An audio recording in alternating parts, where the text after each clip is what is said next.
Yo, what is going on, ladies and gentlemen? We are here. It's come down to this. Our LCQ, the meat grinder, is started up, and we're about to make our first sacrifice here. We got Speed Demon and Whisper Wind. Hopefully whenever Whisper Wind is able to un-AFK, we should be able to get started and take things from there. And I am joined by Mr. Vort, who was kind enough to gift out some subs in the chat and re-up on his, so thank you very much for that. And of course, glad to have you back here yet again as we go through this LCQ action. How's it going? It is incredible today, Dream. I actually got a few hours sleep, which is rare for me, and I'm ready to see some of this MK action. Indeed, excellent. Looking forward to it. Looks like Whisper Wind's ready to go as well, so we're going to hop right into our first character select here. So Speed Demon's been playing a lot of Noob Saibot in the past. Looks like that's going to be the case here yet again tonight as he locks in with Noob Saibot. But Whisper Wind, this is a Nightmare Series debut for him. Haven't heard of him before, haven't seen him before, so this is completely new territory, and it looks like we're going to go to the home of the Shaolin on this one.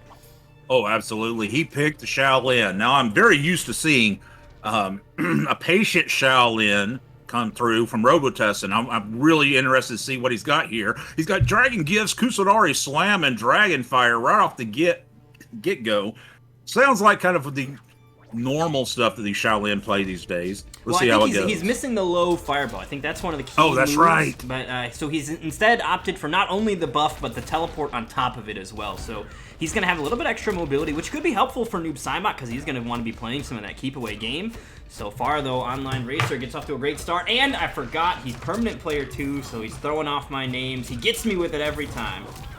And there we go, just like that. He misses a big teleport and gets punished for it like he should. Man, that's the one thing about Noob, man. I love the teleport action, but if you miss it, it is a huge punish. Keeping it safe, going with the Shadow Slide. Here it comes Whisper Wind right back out, loading up that Crushing Blow.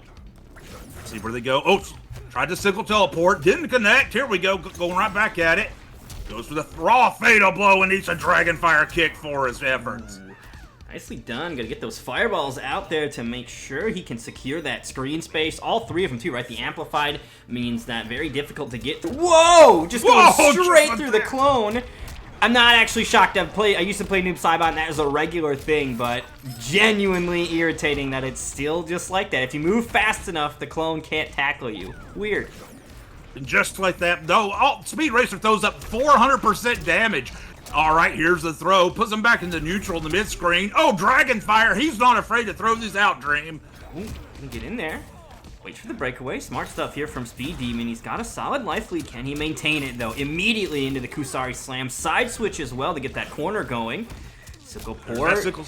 I actually don't see many people using the Sickle Port. Interesting that Speed Demon's rocking it here because it does have some issues with it, but you can also get away with some pretty interesting stuff here. See, Speed Demon can capitalize. Beautiful jump over the the teleport there. And here's something I do want to quickly touch on about Liu Kang's teleport Dragon Gifts. It's awful. The thing about it is you can jump over all of the options, including the overhead. It comes from the sky down as an overhead. If you're in the air, it doesn't hit you. So Speed Demon smartly just kind of hopping around, and jumping is the perfect way to make sure that teleport doesn't do anything to you because all four options, the jump, the overhead, the low, the highs on both sides, you jump over all of them. Full punish too, if you time it right. Right now, Whisper Wind's in the driving seat. Got Noob Saibot trapped in the corner, but there's a Sickle Slam that connected. All right. There we go, right. We know that Speed Demon's a fan of the stray Fatal Blow. He won't use it here, but be careful. Got a big life deficit. Oh, teleport! That's punishable! Oh, no! All right, there's the Max trying to chip him out. It does it! Just like that, Whispering Wind on his first debut wins his first match here on the stream. So one thing I want to note right here, real quick, Speed Demon, if you're watching the stream, he doesn't have low fireball. So Speed Demon should feel a little bit more confident about sitting and just neutral you know what I mean? Just neutral ducking, because Dragon Kick is a high, going to fly right over your head, as well as those fireballs. Even the amplified are high. They're going to go right over your head. So Whisper does not have a great threat. There are no other big mids in Liu Kang's arsenal other than his own normals. But when you're standing at these ranges where Speed Demon's at, he actually is outside of the range of a lot of those. So I would like to see Speed Demon maybe being a little bit more comfortable neutral ducking and not basically playing like there's a low fireball when there's not. That's kind of the thing about the variation system, is you do have to not get into too much of a rhythm about how you fight against Liu Kang, for example. That's what we're on screen, because some Liu Kangs are going to be different. This one's got the teleport, but doesn't have the low fireball, so some of your defensive approaches can be altered. Also, make sure you guys are checking into the bracket. Those of you guys that came here to play tonight, we're going to get you guys on stream and whatnot if you guys are marked for it. But if not, you guys will want to make sure you're checking in so you guys can get through your matches. If you need any help checking in, feel free to ask in the chat. We got Zombie and Silver Sandbag out there to help out. Huge helps here around the Nightmare series, and if you have any concerns with the bracket, they will gladly take care of it for you. But so far, Whisperwind off to a great start. Teleports to the other side, but didn't have any meter to amplify for a launch here. Yeah, earlier, Speed Demon had him in a huge combo and dropped it, which is very uncharacteristic for Speed Demon. Maybe this Lou's got him rattled, but right now their life bar is about equal. There's that Sickles teleport. No can do. Into the bicycle kick, loading up that crucial blow.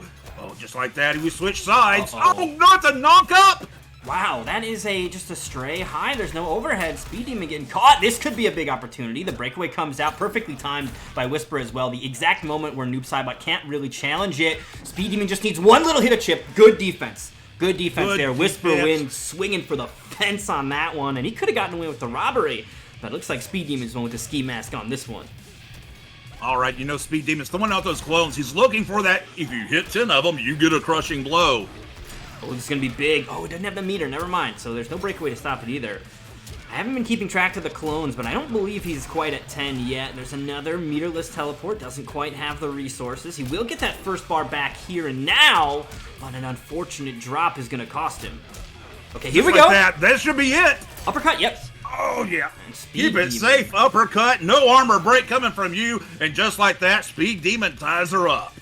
Very nicely done. I think the uppercut was the absolute best idea for him to go for there, and he just maintained that pressure in the corner, and that was able to secure him the victory. It really did seem tough for Whisperwind to get out of that. He was just getting caught over and over again, and Speed Demon definitely capitalized. And even when he didn't have the meter, he was still maximizing the damage with the teleport. The teleport is his best ender, if you don't consider clone building, which he didn't need the KB, so it wasn't a factor. So the teleport for the damage is going to be the most that he's going to get out of it, and he just maximized the damage over and over again, and Whisper was just not able to get that defense up to stop it. So here we go, game number 3. Now, we also know Whisperwind's brand new around these parts. Is he a Liu Kang player even? He's got the option to switch here, and we're about to find out if there's anything else in his bag of tricks. Absolutely. You know, Speed Demon got kind of taken off his game on the very first set.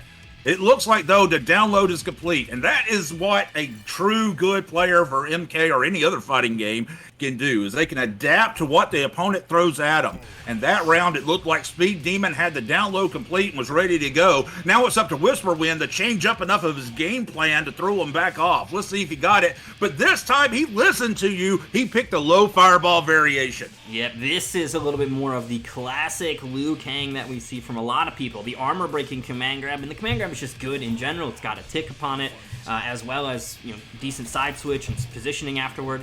So very, very strong set of abilities here for Whisperwind, and it's going to mean that Speed Demon's defense, if he was worried about the low fireball, now that's going to come in handy because it is a part of the game. Beautiful armor break as well. Oh, wow. Speed Demon is playing really solid right here.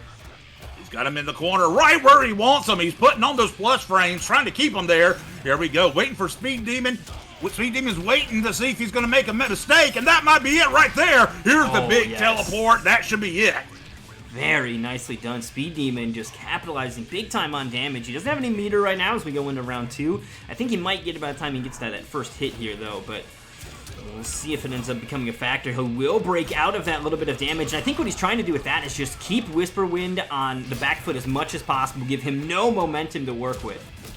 Yeah, let's see how Whisperwind does in the corner against some pressure. And right now, Speed Demon, oh, but he catches him with a raw dragon jump.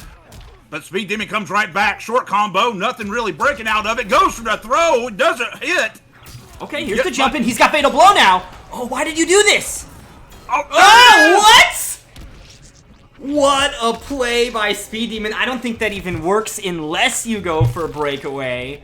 But Speed Demon gonna call it out and get the big time kill there. Now, he could have gone grounded and just gotten it, but he wanted to be a little fancy. and going to be a little fancy with this fatality application, or friendship, I'm not sure what it is. No, this is fatality. This is gruesome. Oh, I love this fatality. It is so awesome. Yeah, I think Noob Saibot has some of the best fatalities in the game. I'm a big fan of the other one where the clone climbs out of them. That's I a agree. fear. That's a fear for sure of mine, having somebody climb out of me. I actually love the other one, but it is a lot more gruesome than what that is. I'll say that for sure. Yeah, we got... I'd rather be ripped apart.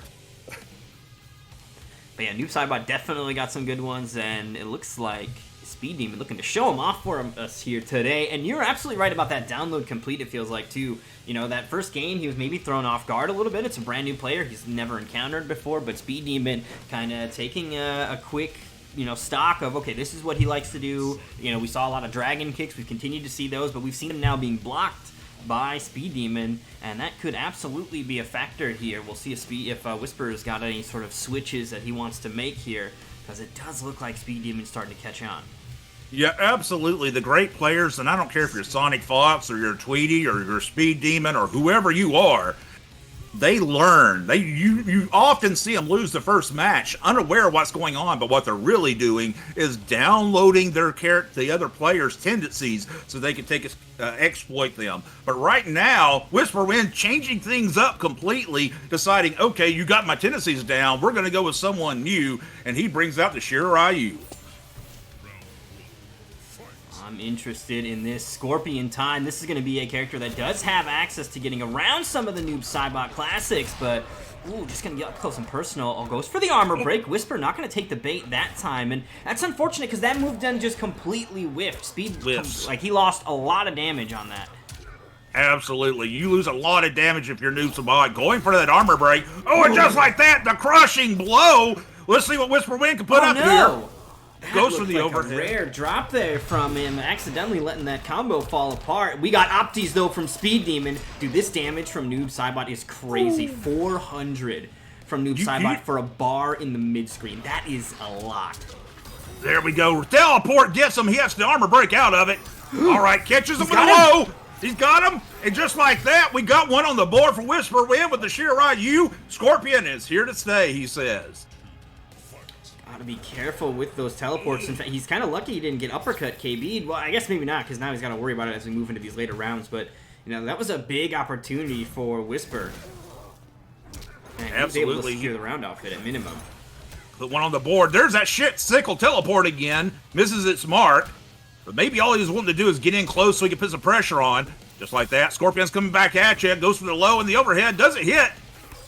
Coming back across the screen. Oh, yeah, that's going to be 400% damage right there. Ooh, oh, he drops a combo. That's the hard thing about going for the Opties. Those Opties are not necessarily easy to do, so the execution difficulty can leave a lot of damage on the table for you. I mean, that's personally why when I was playing Noob, I didn't end up going for those very often. I just went for more consistent, reliable damage, because when you drop it, it can be crucial. Like right now, he is now one hit away from losing this game. If Whisper gets a Fatal Blow combo off, it'll be over. Oh, he tried to get the kick in there. The wake up Fatal Blow finds its mark, and just like that, we got a tied up game here. Speed Demon, a little bit overkill on that, but the armor meant he was going to absolutely get that off and make sure he got that round, so he'll put himself on set point here now, one game away from claiming the victory here over Whisper Wind.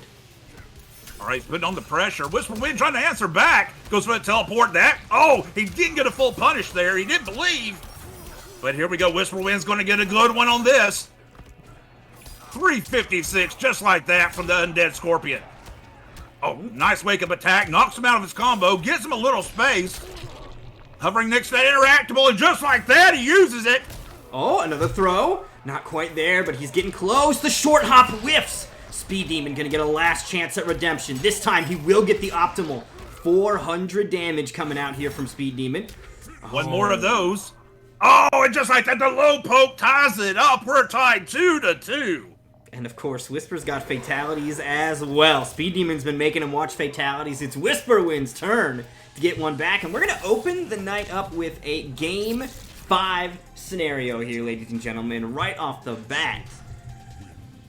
This newcomer trying to make a name for himself on the circuit, and you can see already he's taken the wonderful player Speed Demon down to Game 5. Now I'm curious, Speed Demon gonna make any changes here? I really like his noob Cybot, to be honest, and we've been able to see more and more of it as of late, so I'm content to continue to see him run this noob Cybot game, but I'm curious if he does have any kind of Scorpion answers or anything like that that might kind of differ from that. I know I think noob Cybot's his main, but I'm not 100% sure that he's a noob Cybot only player, but it does look like that'll be the case here at least. No variation change either. He's going to keep that sickle teleport as well, which I think is not quite as useful against Scorpion per se, but looks like he's still going to have faith in this build nonetheless. So game 5, and very little change. Scorpion versus noob Cybot to close it out. Here we go. Now you tell me, Dream, you're the noob expert and the noob main. It seems that Scorpion has the tools to get around what noob wants to do. Is that an accurate description? I think he can get around some of it, but I mean, I think the idea would be noob Cybot wants to zone, and he actually doesn't really. And we haven't seen Speed Demon going for a lot of zoning. So Scorpion would be able to shut that out, but that's not necessarily what Speed Demon's plan is here. I love that standing one into the armor break attempt there, just to see if Whisper Wind was going to take the bait. That is kind of the struggle. Beautiful teleport response! Teleport! It's because he did the cancel on the teleport, I think, though. That like, there was no offensive nature to that, so he just got caught whiffing. Here we go. There's a Shadow Slide, keeping it safe. Looking at him, looking at him. Oh, there's the quick overhead from Scorpion that's put in the last major patch. Ooh. All right, here we go. Got him. This is going to be 300. Oh, he drops out of the combo. There we go. Sickle's teleport. Doesn't get anything. There's that quick overhead again. Oh, man, this Shadow is all Slide. over the place. All right, we're in a mad scramble now. Oh, there's a Sickle. Oh, yep. That is a good check for the post-Sickle game. Beautiful nice throw. Fatal Blow now available for both players. We know Speed Demon is a fan of the stray Fatal Blow. Is it going to make an appearance here? All right, they're tagging each other right now. Oh, there's the teleport. This is what? He caught him out of the overhead. I've never seen that, Dream. He interrupted the overhead, fast as it may be. Jabs are quicker, and Speed Demon gonna go ahead and grab that round here. And that's the thing, you don't gotta block it if you can beat it. That's right. Don't have to use the block button if your buttons work. Here we go, right back. He's really trying to put on the pressure, keeping him mixed up which side he's going to be on. Oh. Uses the interactable right there into the enhanced Shadow Slide. Oh, there's that teleport. Caught him pushing buttons. Speed Demon's playing out of his mind right now. Whisper Wind looking to stabilize. He'll get the opening here. Beautiful combo extension as well with the standing 4. Gonna go straight into the KB here. Start to bleed him out. What? I caught him. The spacing! He thought he was going to go for an armor break. Went for it. Catches him with his own crushing blow because he was pushing a button. And just like that, Speed Demon wins 3-2. What a game 5. That was insane. That was super exciting as well. What a show from these two. I am genuinely shocked that overhead did not connect. It was both times. There. It was right there. It was right there. Great games to Whisper Wind, though. This is his first time playing here. So, you know, really happy to see some new fresh faces in here. GG's in the chat from him as well, so a good sportsman. It is a double elimination bracket, Whisper Wind, so you are not out of the tournament yet. You are still alive. So you'll be able to check in and run your matches through the lower bracket as well. So definitely stick around, because that Scorpion was looking mighty strong. So would love to see some more of that here. But we are going to say farewell to our 2 current competitors. So Speed Demon and Whisper Wind, if you guys could back out. We're going to go ahead and hop over to our bracket here and see what's going on with that. Oh, Mr. Aquaman's back. Thank you, but we heard you. Much appreciated. So this is the way of our bracket. We do see a lot of bells. A lot of people that do need to check in. That is an unfortunate note, but kind of the way things that go sometimes, it does appear. So I know a lot of these players in this section are people that are going to be here.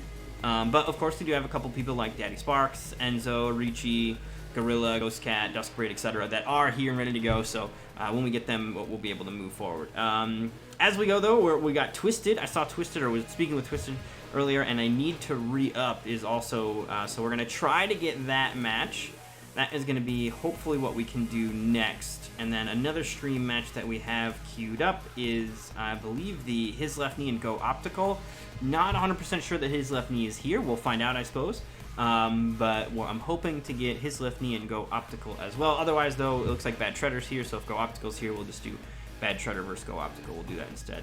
But yeah, let's go ahead and try to get some invites out to Twisted and re-up. And I need to re-up And then another thing to note, of course, if you're having any trouble checking in, if you need any help getting that through, make sure to ask for help either through the mod requests in the bracket itself or in the chat. Somebody here will be able to help you out and make sure you get that taken care of.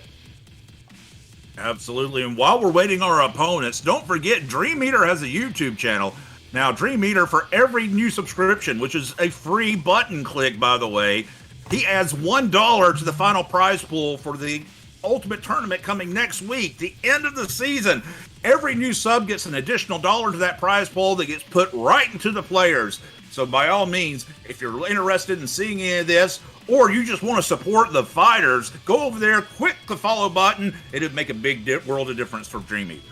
Dude, to the point of, I don't know if I can show it. I mean, I'll pull it up later, but like, YouTube has 2 things that you need to hit in order to get like the ability to get YouTube Partner. And the hard one is the watch time, right? Like, get a bunch of subs, and then you got to get 4,000 hours of watch time. And then you get into these situations where people are like, you guys, will you please watch my new video? I need you to watch my new video. I need the watch time, yada, yada, yada. I don't need you guys to fucking watch the video. I've already got 4,000 hours. I just need you to sub and then never fucking come back. Please, just click the button and then go about your merry way. All it is a quick sub. You don't have to watch the videos. Other people are already watching them. We're doing fine. But, I should have been doing this earlier, to be honest, apparently. But it's a lot of work, and I figured out a rhythm to make it work. But would really appreciate if you guys could go over there and push the sub button. I don't need you guys to watch, especially if you guys are here right now. You guys are already watching. But a sub would go a long way in helping the channel be supported so that we can keep doing this thing. Let's go ahead and get these invites, though. I gotta spell these names. I don't know what the gamer tag is for I need to re-up. I think it's what I think it is, but we'll see. Don't ban me. Thank you for the follow as well. Glad you're having fun checking out the Nightmare series. We had DMS PS4 come through as well with a follow earlier. Thank you. You can also do what I do, though, for your YouTube channel, Dream, is I go on, anytime I miss part of a tournament, I'll go on later and watch it. Or if I just end up having, because I have prior commitments with Miss Vort, I'll go on there and watch it later. So by all means, if you want to see some good stuff, or you just want to support the fighters, not everybody has the funds to get to sub or get a sub for themselves here on the Nightmare Series tournament, which also directly supports the fighters. But the YouTube channel is a completely free button. Absolutely, totally free, and I'm not going to beg you guys to watch the stuff. I just need you guys to make the numbers look bigger than they, whatever, currently are. I would really appreciate it. Let's see. So I did send an invite out to I Need to Re-Up, and I Need to Re-Up is currently playing Halo. So, do not think that that is looking good. Man, I gotta be honest. Kind of in the dark on what we should do here. Because none of these other matches have even gotten started that we can grab from. I don't know. I don't think Dark Elite is here yet. I know he's got to like get home from work or whatever before he can do stuff. I haven't heard from Dr. Omnipotent yet. Frosty Llama is working on trying to get his Xbox to work, so we want to give him time. We can do Enzo versus Robitussin. Robitussin was in the chat. Let's do Enzo versus Robitussin, because this V-Soy guy has been DQing lately. So let's do Enzo versus Robitussin, just because, I gotta be honest, I don't know if I Need to Re-Up is gonna come play. He's playing Halo right now, so that's not a good sign. Well, Enzo versus Robitussin sounds awesome. Yeah, right? That sounds like a fun one. Yeah, Robitussin by far is the most patient Liu Kang player I have ever seen. And over the last, say, year and a half, he has really leveled up his game. So anytime he can get on screen, it's really fun. And Enzo is a very good competitor. I want to see these two go at it. Yeah, all right, let's do that. Let's go ahead and get attempt to get Robitussin in here along with Enzo, because I know Enzo is here. He has checked in already, and like I said, I'm pretty sure that this Soy player has not been playing recently. I think they DQ'd last week, for example. So, and once we get through the DQs, that's when we get to the other side and things start moving smoothly. So we just gotta, because a lot of these players are here after that, or are looking to definitely play after that. So. Yeah, by all means, you never know what's going to happen on your way when playing one of these tournaments. We understand, or at least Dream understands, things come up. Family commitments come up. Real life kicks you in the butt, especially on an online tournament. But if you could, if you think you're going to miss a tournament, it would be very nice for maybe go into Discord and just pop in, hey, I can't make it this week. Really makes things run a little smoother in my personal opinion. Oh, it does definitely go a long way. The heads up is key. So I need to re-up's not here. I was hearing from Twisted, so I think he is definitely here. He was messaging me on Twitter. So what we'll do is, and Outplayed You's in the chat. Hello, Outplayed You. We'll go ahead and run the Twisted versus Outplayed You match as well. That looks like another one that we can go ahead and run because they are present. And then those DQs are going to kick in about 5 minutes, and we'll kind of figure out what we're going to do and go from there about everything else. Yeah, Dark Elite is still not here. Unfortunate. Only time will tell if he actually doesn't show up all the way, though. We got Enzo here, just waiting on Robitussin, so I'm going to go ahead and send him another one just in case. And then we'll get going. Yes, absolutely. Yes, you should definitely join Robitussin. You should definitely join.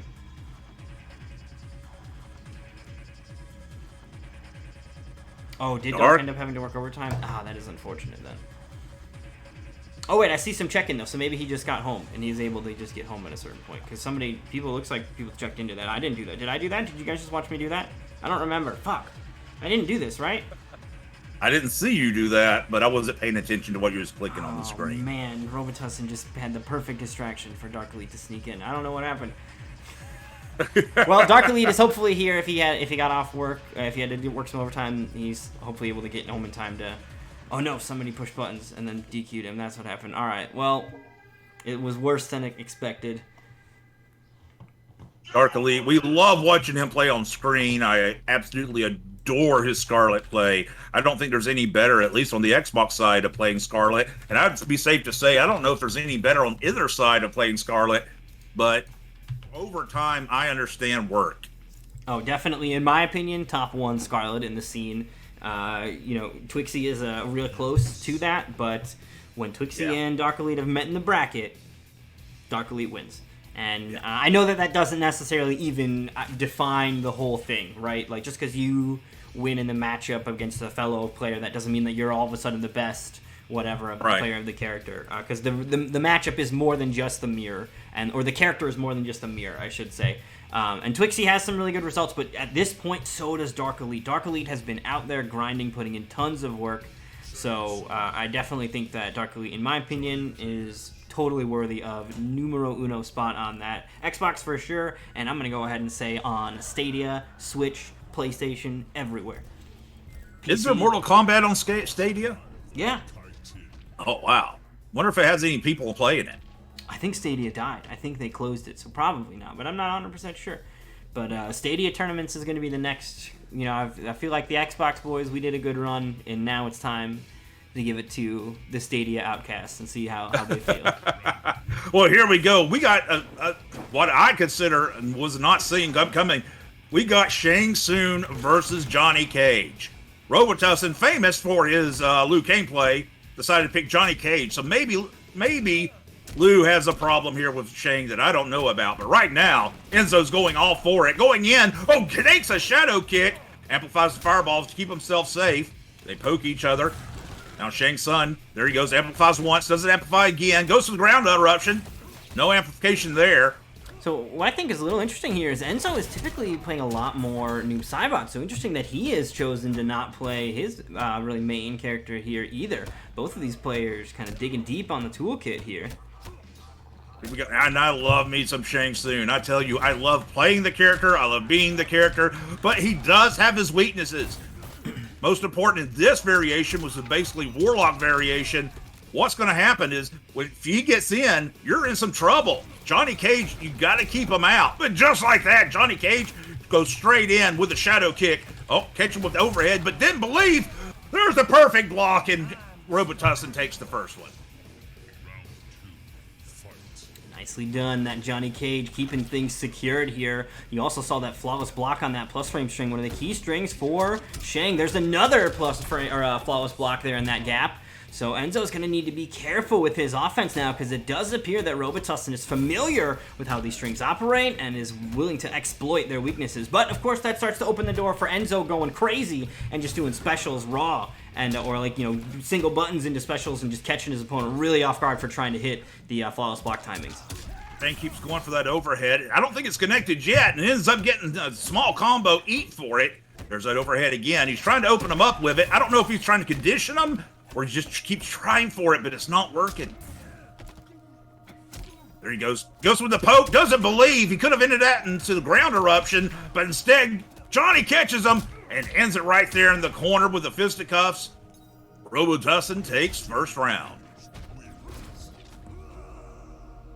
Very nicely done. The Johnny pressure proving to be a bit much for Shang Tsung here in his latter years.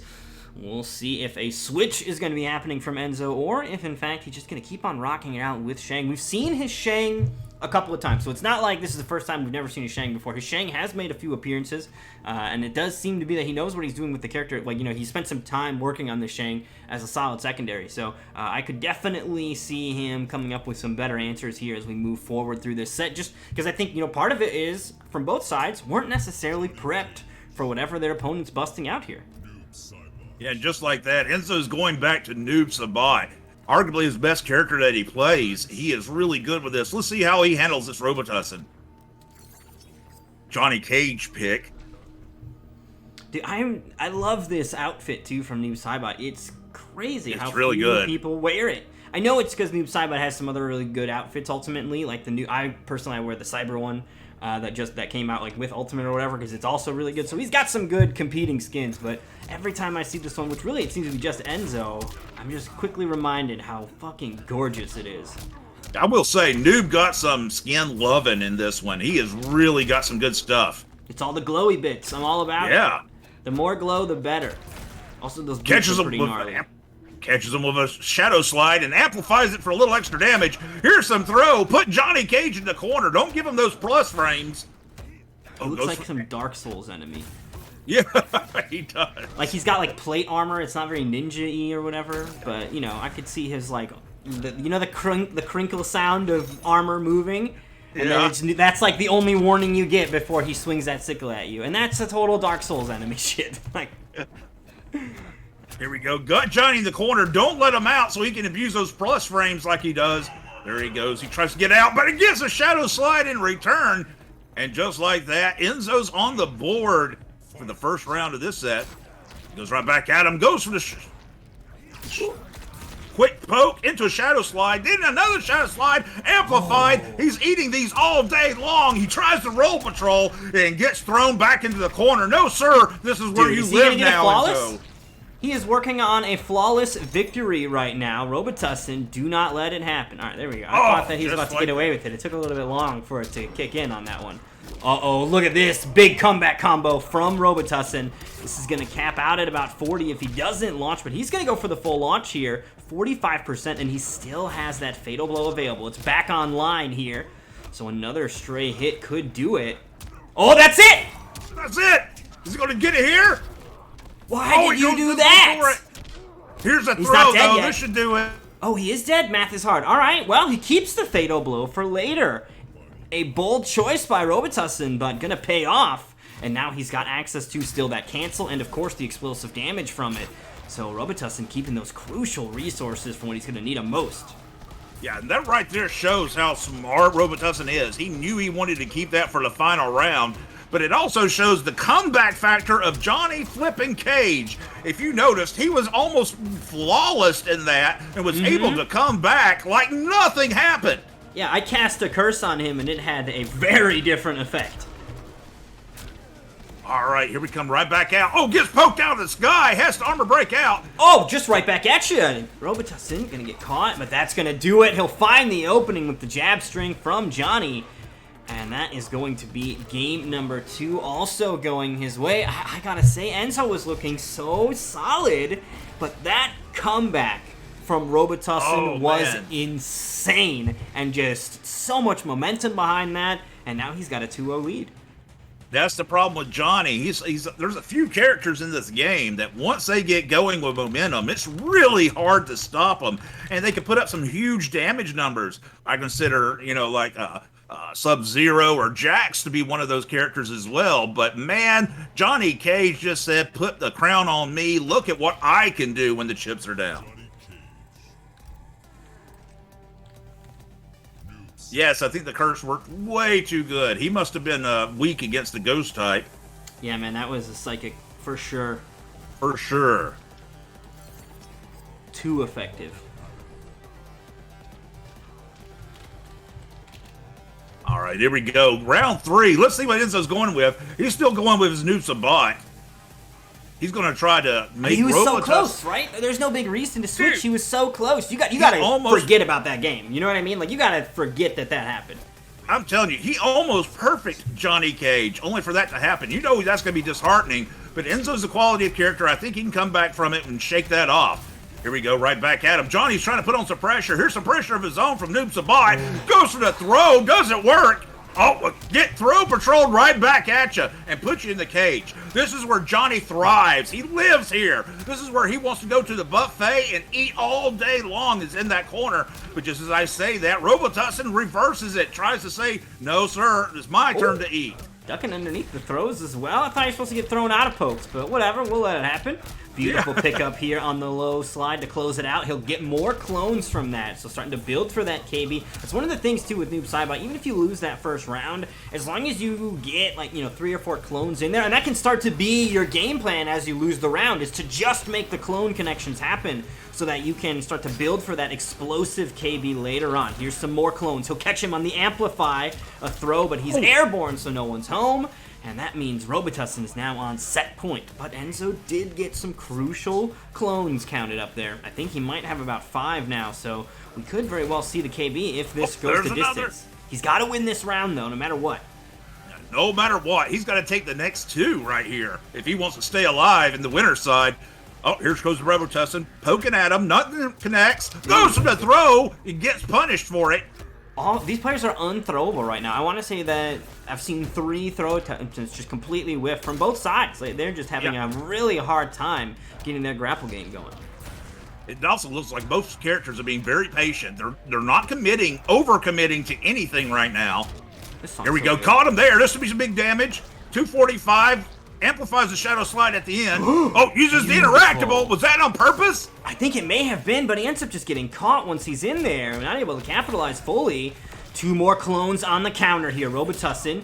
Fatal blow available, though. We saw what happened last time he had this kind of a life deficit. That explosive KB from the sunglasses is so deadly, you gotta finish him off. And that's exactly what Enzo does with 2 more clones getting counted up. So I gotta say, if my math is right, which it rarely is, that clone KB could very well be coming. Oh, absolutely. It is ripe and ready for the picking, especially with all these combos he's been adding clones. Oh, both of them go for the air. Johnny Cage wins that. Here he comes right back, trying to poke him into that corner, amplifies the fireball. There's the jump in. Oh, gets caught with another clone. There are so many clone hits here. Come on, that's got to be more than 10. That's got to be it now. Oh, what? You did nothing? You did nothing! You did nothing! You had him right there, my friend. Oh, gets caught in the corner. Oh, comes out of it. Robitussin didn't believe in it. There's the clone amplification. Just hit him with the clone. I want to see the forbidden KB. Come on. He doesn't have the meter to do it now. Nice anti-air. Here's the poke. This man scramble into a throw that connects. Puts him in the corner. He's going to die. Dude, the cancel. He's so dead. Oh, he goes for the cancel. He armor breaks out of it. Life is still there. It looks like the next touch might do it for one of the players. What? Why didn't that anti-air? Okay, he's out of the corner. The throw. He's still alive. Watch out. He's going to try to chip you out. There we go. Here's he the doesn't have the meter. He can't survive anything. Oh, and that'll do it. What a fun match by Robitussin and Enzo right there. And just like I was talking about Robitussin's Liu Kang, it looks like he's leveled up his Johnny Cage just as much. Good job to both players. Yeah, it was a fun little Johnny Cage match. Really interesting stuff going on there. Let's go ahead and head back over to our bracket, though, so we can see what's going on with the players that were here and those that were not. His left knee. Ooh, his left knee's in the chat, so he is here. We tried to get him earlier, but it might have been a little too early. But his left knee is here. Now, I have not heard from Go Optical, but Go Optical might be here. Hopefully, Go Optical is here. Go Optical typically we hear from him more in the Injustice side. But Go Optical versus his left knee could be a very, very exciting match. And that looks like that's the only match that we have left here on this side. There was a lot of DQs, unfortunately, is what it is. But we're going to go ahead and move now into round number 2. So We're gonna actually we're gonna do his left knee and go optical. That's what we'll start with. Is if go optical's not here, we'll get bad shredder in because bad shredder is here, so we'll definitely be able to get that match. And then we'll run through the rest of some of these. I don't believe 10 cent gold is here, for example. Xander, if you're in the chat, make sure you're checking in. Mersex was not here. KTSG was not here. How did Rage not show up? Rage was the very last sign up. Well, hopefully he does actually show up. We've got Dr. Omnipotent and Duskbraid, though, so we'll be able to for sure run that match. I see Dr. Omnipotent in the chat. How's it going, Doctor? And then Frosty, Llama, and Richie. Frosty, Llama, we're going to try to give you as much time as we can to get your Xbox situation worked out. You let me know if it does end up changing its situation, though. That will be an important update to kind of get. But I think, like I said, we're going to go with his left knee, who is here now, and go optical. That's the last match that we're waiting on in round 1, so we'll go ahead and get some invites out to them and see if we can get them in here for the combat.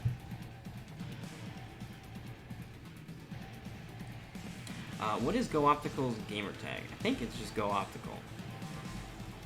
But, yeah. Oh, and he's playing Mortal Kombat 11. These are good signs. These are good signs that he very well may be where we need him when we need him there.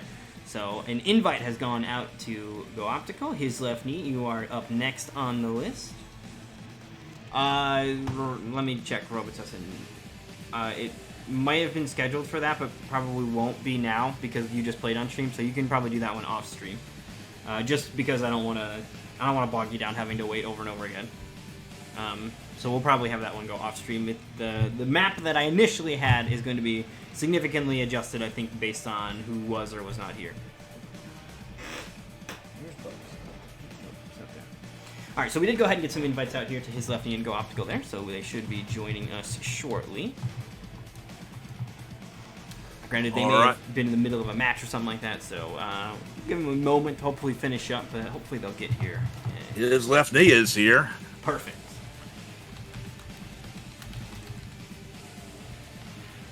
So I think, Go Optical, for example, he might have been in the middle of a set, so... I think we're going to run your set next, Dr. Omnipotent. You guys are going to be the next one. So, you have through this set, which has not started yet, but we're going to try to get you next one, if we can. Just because I haven't heard of 10 cent gold, for example, so I don't believe that they're here, so that's going to be problematic for our plans. What kind of tea are you drinking, Doctor? Classified information. Oh, I want to know. I love me some tea. As a Southern boy, I drink tea always. Hot, cold, rain, shine, doesn't matter.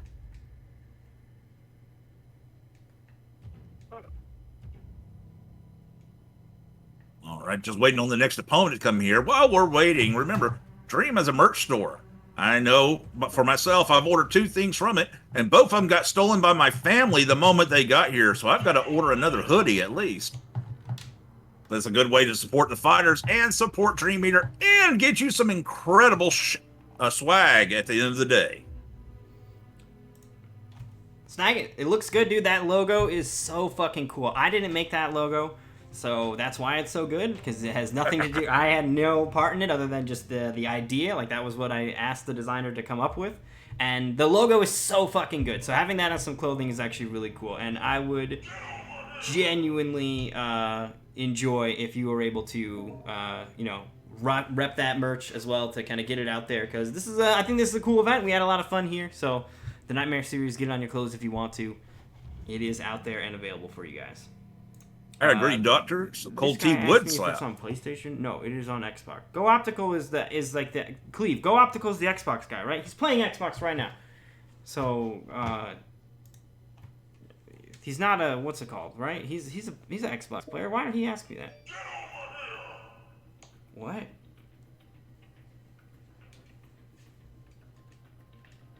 Blueberry tea does also sound very good. Some hot blueberry tea. That sounds amazing. Okay, so we may have a Series X, Series S problem here, which is probably not an issue in, what's it called? In Injustice. I think that doesn't give that problem, but for whatever odd reason, it's an issue for this game, so we'll find out, I guess, if Go Optical has his Xbox One. Although, you know what, even if he does, it's probably a case of you know, he doesn't have the update and everything. So, I will say that you can't play Xbox X to Xbox One still chaps my butt to this day. There is no reason whatsoever that should be a thing. Which is why I have to go back to my old Xbox One. Luckily, me and Dream tested it the moment it came out, and man, that was the very first thing we did, is try to figure that out. Okay, so here's the deal, though. They can still play in 1v1 lobbies. So what we can do is run the... I guess we'll do Dr. Omnipotent and Duskbraid right now, and we can let Go Optical and his left knee play off stream. I hate to be a dick about it, but I kind of hope his left knee wins, because I'd like to be able, like, if they keep winning, we can't have them on stream. And unfortunately, we have to DQ them into 9th place at the best. But I do still want to allow Series X players to participate in the event, because it's not their fault that either Microsoft or NRS, whoever fucked this up, it's not their fault that they fucked it up. So I'm going to go ahead and let him know that he can play off stream, and we'll get Duskbraid and Dr. Omnipotent in here instead. No, it's all happening, or it's top 8 is on Saturday still. Yeah. Let me send a message to Go Optical, though. And I want to point out, too, it very well might be NRS, because we booted up, like, 10 other games when it came out, and every single one of them had no problem whatsoever with crossplay between an old Xbox One and a Series X, except Mortal Kombat. Mm-hmm. Fuck, it went away. I cannot tell you how frustrating it is, especially when you get used to the no load time stuff for the Series X, to come back and have a minute-long load time on the Xbox One. I am spoilt.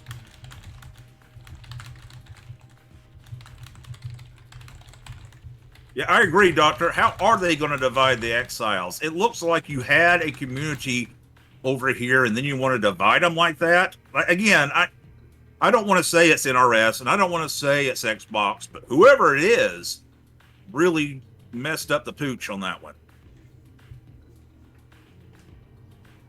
Overwatch just got it today, and it works perfect. I don't know why MK11 can't catch up, but the point that I even wrote NRS about it, they said they were aware of the problem and were turning it over to their development team. Of course, that probably is pretty standard for them answer. But of course, no answer, and that was when the Series X first came out. I mean, that was 8 months ago or so. Nothing, no word about it, nothing whatsoever. So, yeah. And it feels not like a good look. When they unlock that door, they will unlock it the full crossplay. Is what it almost sounds like. Is what so like I have no idea. Yeah. Like what's holding them back from doing that? And it's the thing is too is it's not like this is an unheard of ask even. You know what I mean? Like this. Is not crazy. This is a very Fortnite simple. Lets your cell phone fight your whatever your toaster. Like you can do whatever you want. It's crazy. Yeah, I agree. It's absolutely insane. This is one of those core fundamentals that in no way should have been overlooked. And like Street Fighter is able to do crossplay lobbies, like full lobbies. So like the idea of getting multiple people in a King of the Hill at once is not an insane one. It's not. Other games don't even recognize it as crossplay between the X and the Xbox One. Yeah, they're both Xbox. That's like a bonus weird. How did this even happen? Kind of issue to it, because I would love to just see crossplay in general implemented fully, but the weird like Xbox is now 2 different ecosystems is one of the craziest things I've ever heard. And it sounds like they were just lazy about it. They were like, this sounds like work to homogenize these. We could probably sell more copies by putting another barrier up because people are dumb. Let's just fucking not do the necessary work to implement some kind of workaround. I don't know. It's crazy that Injustice and the other previous games don't have this problem. It's like an MKX only issue or MK11 only issue, and that sounds like did you bake it in then? If it is only for MK11, is it intentional?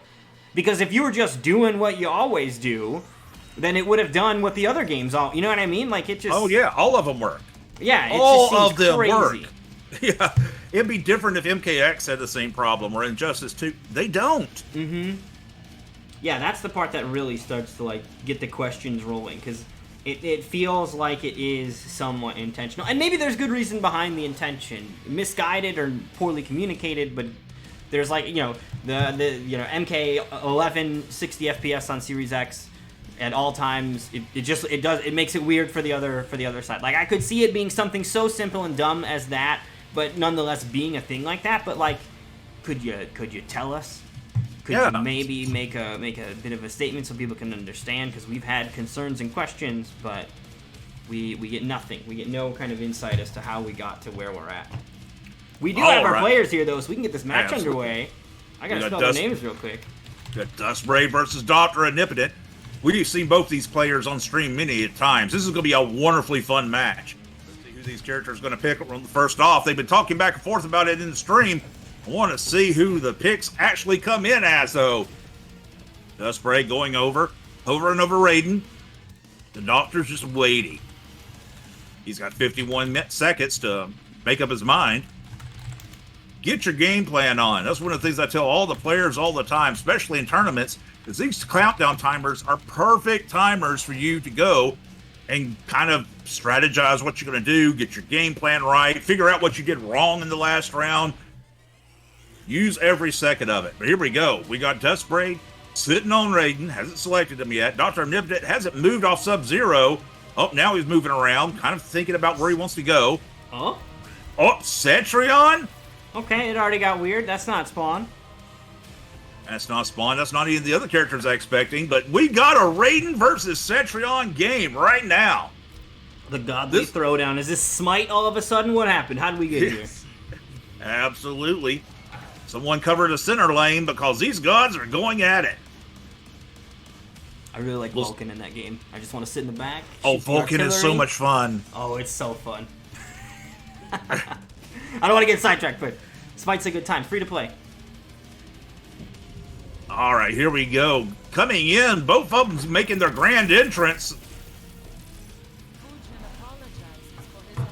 Fujin apologizes for his absence.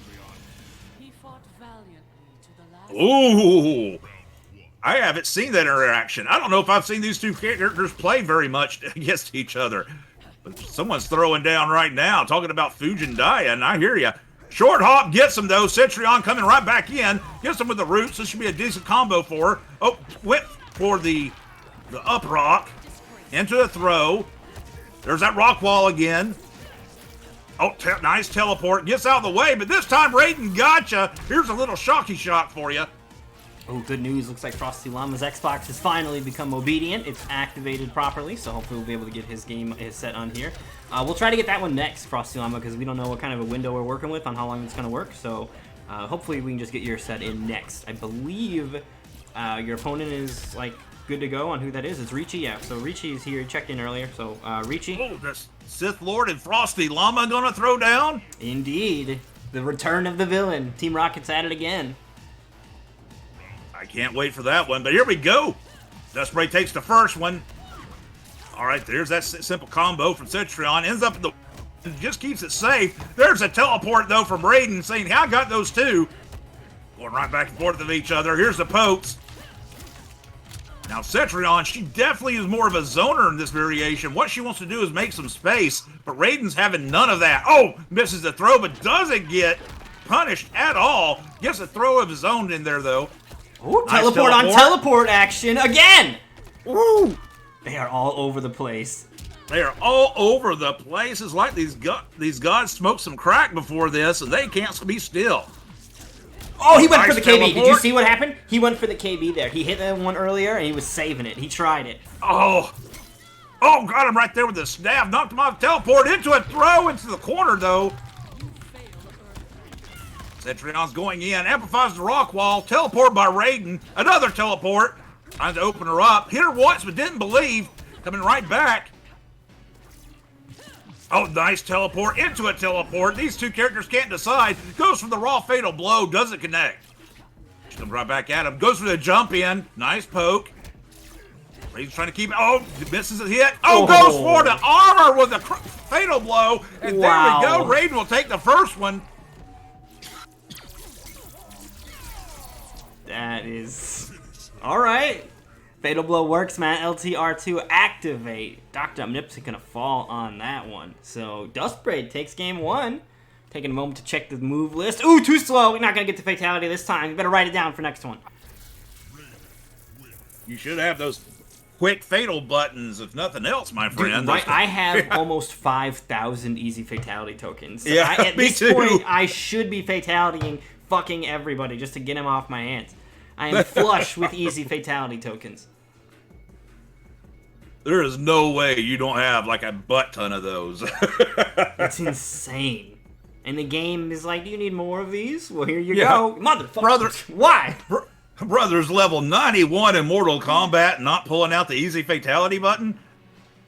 you know he's got like 5,000 of those things just stored up back there. There's so many. All right, the doctor's taking his time. Uh-oh, he's hovering over his spawn. You know that's who we know him most for on the stream recently is his spawn. It's a very, very good spawn. Call it And what it not is. It's a bully. He is a bully. He is going to push you into the corner with those chains, and that is going to be almost exclusively what he does in order to shut down your day until you find an answer. Many players not able to find an answer, and he doesn't switch the question up either then, and it looks like bullying in situations when players can't get out of it. So we'll see if Dr. Omnipotent can try to get that kind of game plan going. Those chains are so effective. The second hits a mid, he can stand at this perfect range where if you try to roll past him, not going to go far enough. If you try to jump, you're not going to jump far enough. Like, everything is going to go wrong if he can lock you down. Raiden's got a teleport, though, so... This is not your high damage spawn that you're used to seeing that's popping up 400 damage all the time with every combo. This is, well, just like Dream said, a bullying, throwing you in the corner with really short moves, and I love that entrance. Really short moves and keep you pressure on and get the right spacing that you can't do anything about it. We've seen it over and over, and it's so effective. We're looking at each other. There's a lightning strike. Doesn't hit anything. There's those chains we talked about. Oh, goes for the cape. Doesn't hit. Nice teleport. Now, Raiden wants to use that teleport to full advantage. Anytime he thinks he's getting put down in the corner. Behind you. Oh, got him. And with the storm cell. Here we go. Doesn't finish it up. 259. Goes for the overhead. Connects. Oh, caught him with the throw. Going to throw him back towards that corner. This is what Dr. Omnipotent want, but Duskbraid says no way with the Superman going across the screen. Right, here's a lightning hit. Right now, he's keeping the spacing real. He's like, I'm not going to let you get to where you want to be. But just like that, the fatal blow connects. This might be some good damage. 237 for this variation of spawn. That's not bad. That's exactly where he wanted him, in the corner. But Raiden teleports out, says, I want none of that. I see what you do to people in the corner, and it's not nice. All right, lightning interrupts the chains. Here we go right back. Chains back at it again. More lightning, throwing a little fireballs out there. Oh, Raiden teleports, wants to get in close. Back out again, back in again. Woo, can't lock this Raiden down. Goes for the 286 right there, the easy damage. Oh, okay, he's in there. Gonna amplify to keep the corner as well. But gonna get caught with the raw Superman. That's such a crazy play, and it worked. Here we go, keeping him with the chains. Now, he wants to get him in the corner and just lock him down there. He teleported back in. Okay. Looking at each other, trying to decide what to do. Goes for the overhead. Goes for the chains. Oh, here we go. Here's a throw for you. Keep your butt into that corner. Let me get you locked down. Oh, you see, he threw the chains out, hoping to keep him locked in, but he teleported out. God. And now with the fatal blow. Is this going to be enough? Raiden's fatal blow does hit for quite a bit of damage. I think he might barely survive on this one, though. No, it is enough! 384 from Duskbraid to close it out. What a beautiful teleport. Steps right into the mids and closes the game out. 2-0 lead here now for the Thunder God. Yeah, this Thunder God looking really good. He would look even better, though, Duskbraid, if he had the classic Christopher Lambert skin. Purple lightning, let's go. Yeah, you get purple lightning on that and all the wonderful, wonderful voice work by Christopher Lambert. Duskbraid saying, no, I'm keeping it the classic of the MK11. How he came out, that's the way I like him. And he is showing right now that he's got some really, I love the way that he teleports around and kind of keeps it under control. and just really tries to shut down what that spawn was bringing to the table. Now that spawn, like Dream said, wants to put you in the corner, and every situation where he thought that might be the case, he was gone, out of there, not going to let you do what you want to do. So now Dr. Omnipotent's got to find an answer. He's thinking, he's using his time, trying to decide which character he wants to select to be able to catch or at least slow down this teleporting Raiden. I don't think we've seen any huge damage except with that fatal blow from this Raiden, so it's not like he's putting up ginormous numbers, but just being able to lock him down and put hits on him has been somewhat of a problem. I've been thinking about it, going right back. Still thinking. Goes and kills everyone. Back to spawn. Yeah, I think Duskbraid said it, though. This is a tough MU for spawn. I think he's kind of right. That teleport does mean that he's got some interesting options for getting in and around some of that bullying lockdown that Dr. Omnipotent wants to establish with his build. Because you see, the thing is also with his spawn build, it's not the combo-oriented one, right? He's got the low chains. Right. Like his abilities are definitely meant to whittle you away and not meant to blow you up with big explosive damage. And for a character like Raiden, he's going to actually be able to avoid a lot of that whittling down by just, being persistently elusive and hard to lock down. Yeah, I think Duskbraid is playing Ooh, this that's going to be personally. Good. Okay, corner time. Into the corner. All right, this is exactly where Dr. Omnipotent wants him. He tries to roll out. We've already said that won't happen. It's such a great Oh, range. there's a teleport. Got to get out of there. So smart right there. He already realized he couldn't do it. He had to find an instance where he could get by with that teleport. What? He finally found it. Why did that not hit? Into the storm cell. Dude. Spawn's standing one is so bad. That's a KB! Forbidden! Forbidden! No fatal blow, but he'll go for the armor break! And a fatal blow! This'll do it! I can tell you right now, this spawn has that in the bag! That is fucking sick. Dr. Omnipotent with the big call-outs here.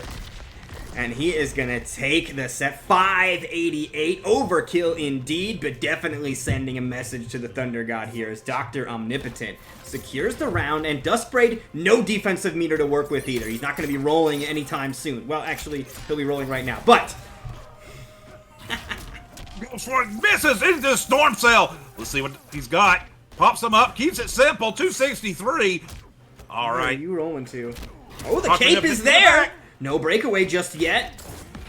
Now the low interactable spear is there. Secret low, perhaps. Oh, gonna catch him. KB. He's just gonna cash out the damage. He knows there's a breakaway available for Duskbraid, so he's just gonna try to keep all of this little hits to close it out. And he only needs a few more. Oh, he went for the guns, and those guns suck, my friend. Oh no!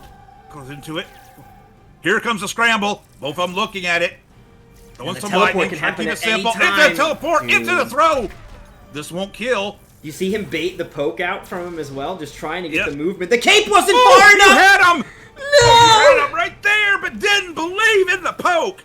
Oh my goodness. Dr. Omnipotent not letting loose with the rest of the string. Final round here. Duskbraid trying to close it out. Right, here's the lightning. Here's the lightning. Now, Spawn does have a move, as you've seen before, that can counter that lightning, but let's be honest, it's not a very good move. Okay. All right, watch out. Watch your back. There's the Amplify lightning teleport. I'm not where you think I am. Into the storm cell. Didn't have enough bar to amplify. Going right back into the throw. Oh, he's keeping them mixed up so hard right now. No meter, but it's just so difficult to lock him down. Spawn's problem is maybe that he's a little on the slower side. His moves can be oppressive, but if you can just avoid them completely, it's no problem at all. And Duskbraid is going to go ahead and take the 3-0 victory. Dr. Omnipotent, though, had some really, really big call-outs and good plays there. Just wasn't able to close out the full package. Tough to lock Raiden down. And Duskbraid is going to teleport his way through the bracket and move on to the next round. He's going to face off against Izzy, though. That's going to be tough. It's going to be tough. The boy prodigy coming into play tonight. As always, no matter, coming in for the LCQ because he wants into that final. Now, as a reminder, we've already done with all the placing and all the points at the end of the season. What we're fighting for tonight at the LCQ is a last chance qualifier to get into that finale. And we got a couple killers in here tonight, as we always do, coming in trying to sneak inside there and maybe take that home the big prize. So next up, we're gonna do Frosty Llama versus Richie, the triumphant return. All right, the Sith Lord has finally returned. Let's see what has happened in his teachings while he's gone. Mr. Omnipotent, I know it's a heartbreaking loss. If you could please leave the lobby. Lingerer! Lingerer! Mr. Vort can't talk tonight, it seems. Maybe the problem is I need another beer. Jeez, I forgot that your profile picture is what it is, Richie. Never change it. Please. All right, Doctor, please leave the lobby so we can get on with it. Pretty please beg.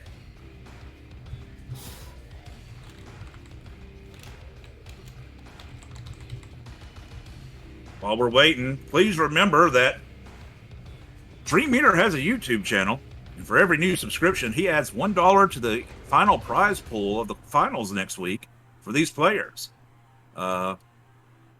Can't beat that. For a free button smash, you're directly supporting these fighters. If you don't have the money, and there's been many times in my life I didn't have the money to buy a subscription to Twitch, that's fine. At the YouTube, it's free. Just hit a button and you're directly supporting the players.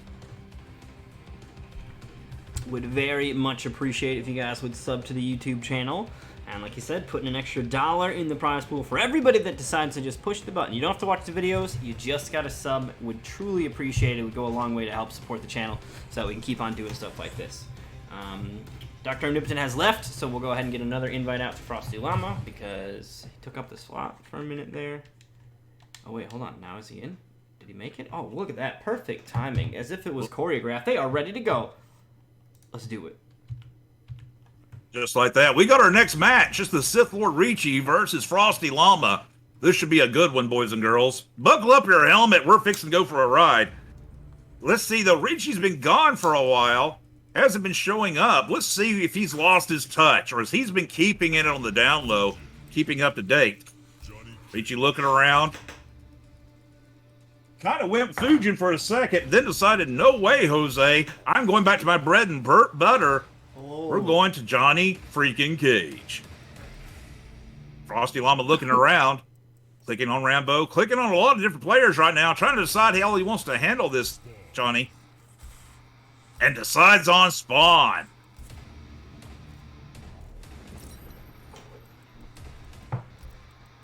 Let's see what this Spawn brings to the table. We just saw the bullying Spawn, how he goes with the short combos and keeps you locked down in the corner. This one is the big damage one, though. With that charging Hell Spawn amplified, you can put up about 350 minimum damage every time you make a right touch.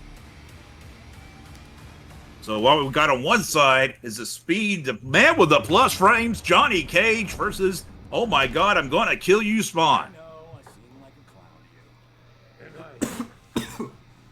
All right, let's do it. Yes, I agree, Silver. There's been a lot of Spawn these last few weeks, and I love every minute of it. Here we go. Playing the projectile game right now. Doing some zoning. Going back and forth. Nice poke. Now, all of a sudden, Richie's on top of him. This is where Richie wants to be. Oh, another fireball. Another fireball. Gets back in. Tries to put on the pus frames. Now, Spawn does have a very quick down one that can challenge at least these moves. You see Frosty Llama pull it out there for a second. Oh, goes for the chains, but Richie says, hell no. Gets back in there, pops him up, short combo, trying to get him in the corner. Leaps over, puts himself in the corner. Looks like he's only got Frosty Llama's got a hit left, and there you go. This mad dash of offense from Richie. It's very hard to deal with in-game. Johnny Cage, when he puts the pressure on, that's what his whole game plan's all about. Lots of pressure, a lot of plus frames. Let's get you with some of these little combos. Oh, man, here we go, just like that. This is how I know that I have been ascending to the proper levels. Together, Richie and Frosty Llama will properly spell the word canceled. Because fucking Richie forgot an E, but Frosty's got you covered. with his single E variation name. I don't know why I find that entertaining. It's probably because I'm dumb, but... No, I didn't notice that at all. That is awesome. Going right back into it. Oh, he's going to catch him. This is going to be some good damage right here. Oh, Goes wow, to the that's uppercut. a breakaway that he did not want to use, but it might actually end up working out anyway. Just outside of range of the cape. And Richie going to go ahead and take game one. Some teabags there as well. The Richie Classic. He's got to get him out of his system. Honestly, less than expected, though. I thought we were going to have a little more than that. Also, look at that. Some characters got an extra intro. How come every character didn't eventually get more outro? Like, come on. This is a good one. There are so many more things they could have done.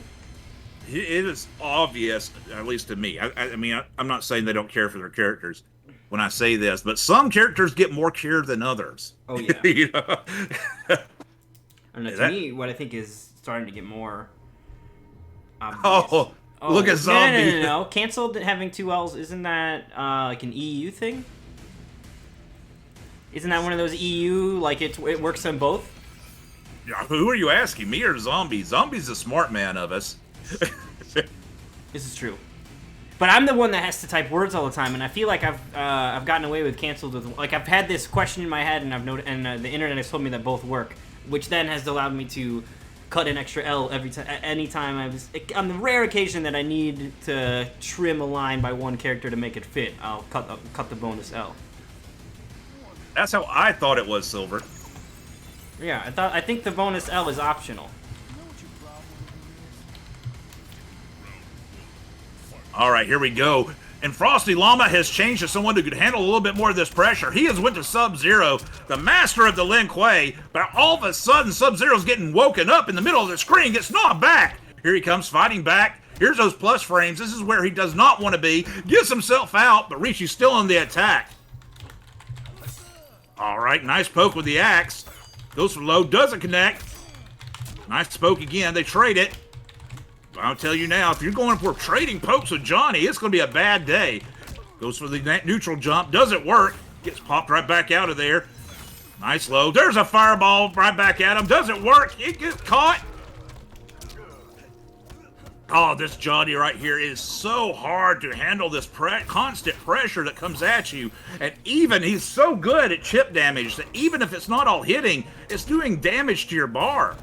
Oh, he catches him. No roll for you, sir. Here's a roll patrol. Now, Sub-Zero, oh, just as I was fixing to say, Sub-Zero has a massive fatal blow that he can pull out at any time, which will totally turn the game around. But Richie jumps in the air and with a jump kick puts it into that. It's 1-0 right now. Oh, and really? Richie's up. Yeah. All right, I thought that Richie took 2 games already. I gotta put this stuff down. No, Richie's only took 1 against the Spawn. This will be the second one. Oh, see, I thought he ran. I don't know why. I'm making it up. I think it's because the Dr. Omnipotent Spawn games, they all started to blur. Oh, yeah, yep. Got you back in the corner, Sub-Zero. This is what I do to my friends in the corner. Immediately going for the armor break, too. So if he would have tried to break out of that, wouldn't have been able to escape. Here we go. Nice freeze. This should be some good damage for him. Puts him in the corner. Doesn't go for the crushing blow. There we go. Right back at you, though. Doesn't stop with the buttons. This is how Johnny Cage is supposed to be played, boys and girls. Just non-stop buttons all the time, and you've got to find a way to beat it. And just like that, Richie, the Sith Lord, goes up 2-0 over Frosty.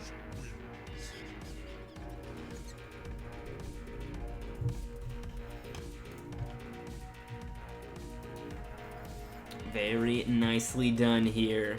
Extending that lead, and Frosty continuing to scramble, potentially on the character select screen as well, to find an answer. We'll see if he's going to go to the Codal. I like his Codal, partially because it's the only Codal we really get to see. Goldbanks never plays in these. But on Xbox, you know, Codal is a rarity, but Codal is so crazy. Man, I think Aquaman had some video today of like some back 2-3 combo. You can do it twice in the corner, some nonsense. I was just like, man, this character is wild.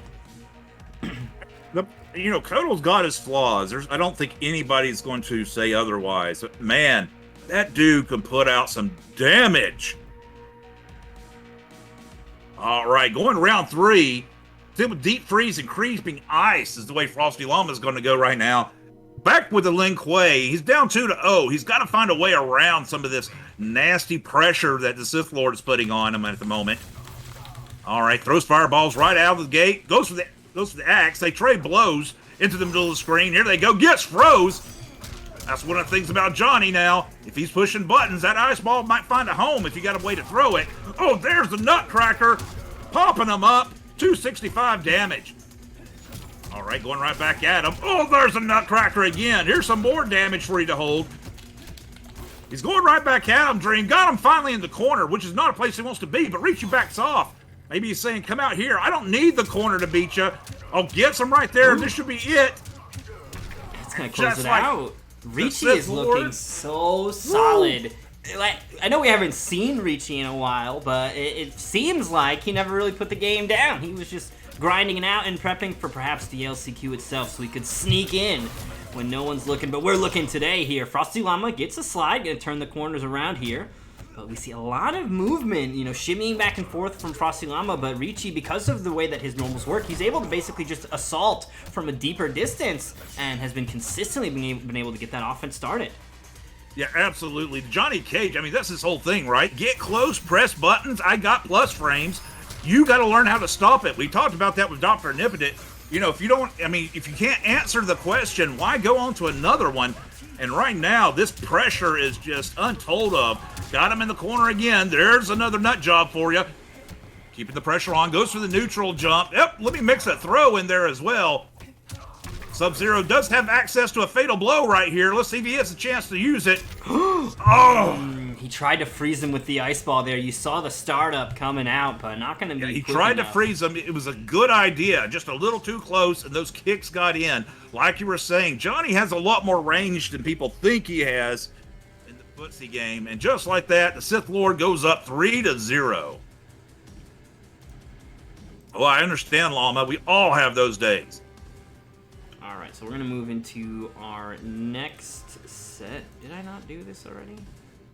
All right, we're going to move into our next set, which is Outplayed versus Twisted. Then we'll be able to start running our matches in this portion of the bracket. I think we're definitely going to run the AJ and his left knee match. And then, oh yeah, we're going to do this one. This is the other one we're going to do because we didn't get Ghost Story.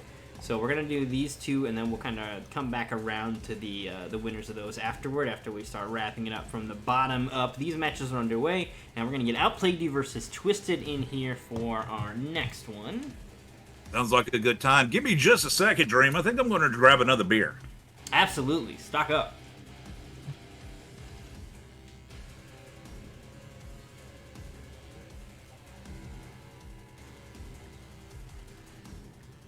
Yeah, that's why Twisted's not talking in the chat, because his account isn't verified. He can't verify his account, and the chat is set to be verified accounts only, so we don't have burner accounts in here talking shit. So, he hopefully is around. But I'm never going to remember his fucking gamer tag. I don't know why. It's not even that different, but it's just, like, slightly not what I think it is. It used to be Timeless K2, but I might just be making that up. All right, we got Outplayed you in here. I'm back, beer in hand. All right, I am trying to get to the bottom of this typical gamer tag situation when it comes to Twisted. I don't know why I can never remember his gamer tag to the point where it's a problem. Doesn't he have to put it into Smash GG? Yeah, he does, but I can look. I mean, that's probably what I'll do. I'll ask him that too. I think he knows how to. He'll be able to tell me real quick. I can't. I feel bad that I forget, because I feel like I shouldn't forget your guys' game. And I'm usually good about it. I remember like a bunch of obscure weird ass shit. Oh, you remember way more than I do. Yeah, just occasionally there's these particular gamer tags that I don't know why my brain just jettisons the information almost as soon as it acquires it. Well, while we're waiting and while Dream's trying to find our lost combatant, let me tell you that he's got a YouTube channel that for every new follow on there, he puts $1 into the prize pool for these competitors at the end of the season. So if you want to support the channel or you want to support these fighters going at it, just go over there. It's a click, free follow button, and there you go. It's done and over with, and it really supports the fighters here. Also, if you ever miss any tournaments, it's always uploaded the very next day, which is one of the things I do. when I miss tournaments or fall asleep and miss partial tournaments, I'll just go on the next day and catch up. Oh man, all right, I'm asking him. He messaged me on some form of social media, so I'll ask him what his gamer tag is. I can't believe I'm not. It's Twisted K2. See, fucking damn it, I knew it. I said that out loud and I just never typed it. Whatever. Twisted K2. Twisted K2. See, I was trying to remember what it was. I thought it was Twisted 2K. So Ooh, that would have been close. You could have almost gotten it. But we could have also had some complete stranger in here. And I just typed Twisted 2K. Fuck. I got in your head, my friend.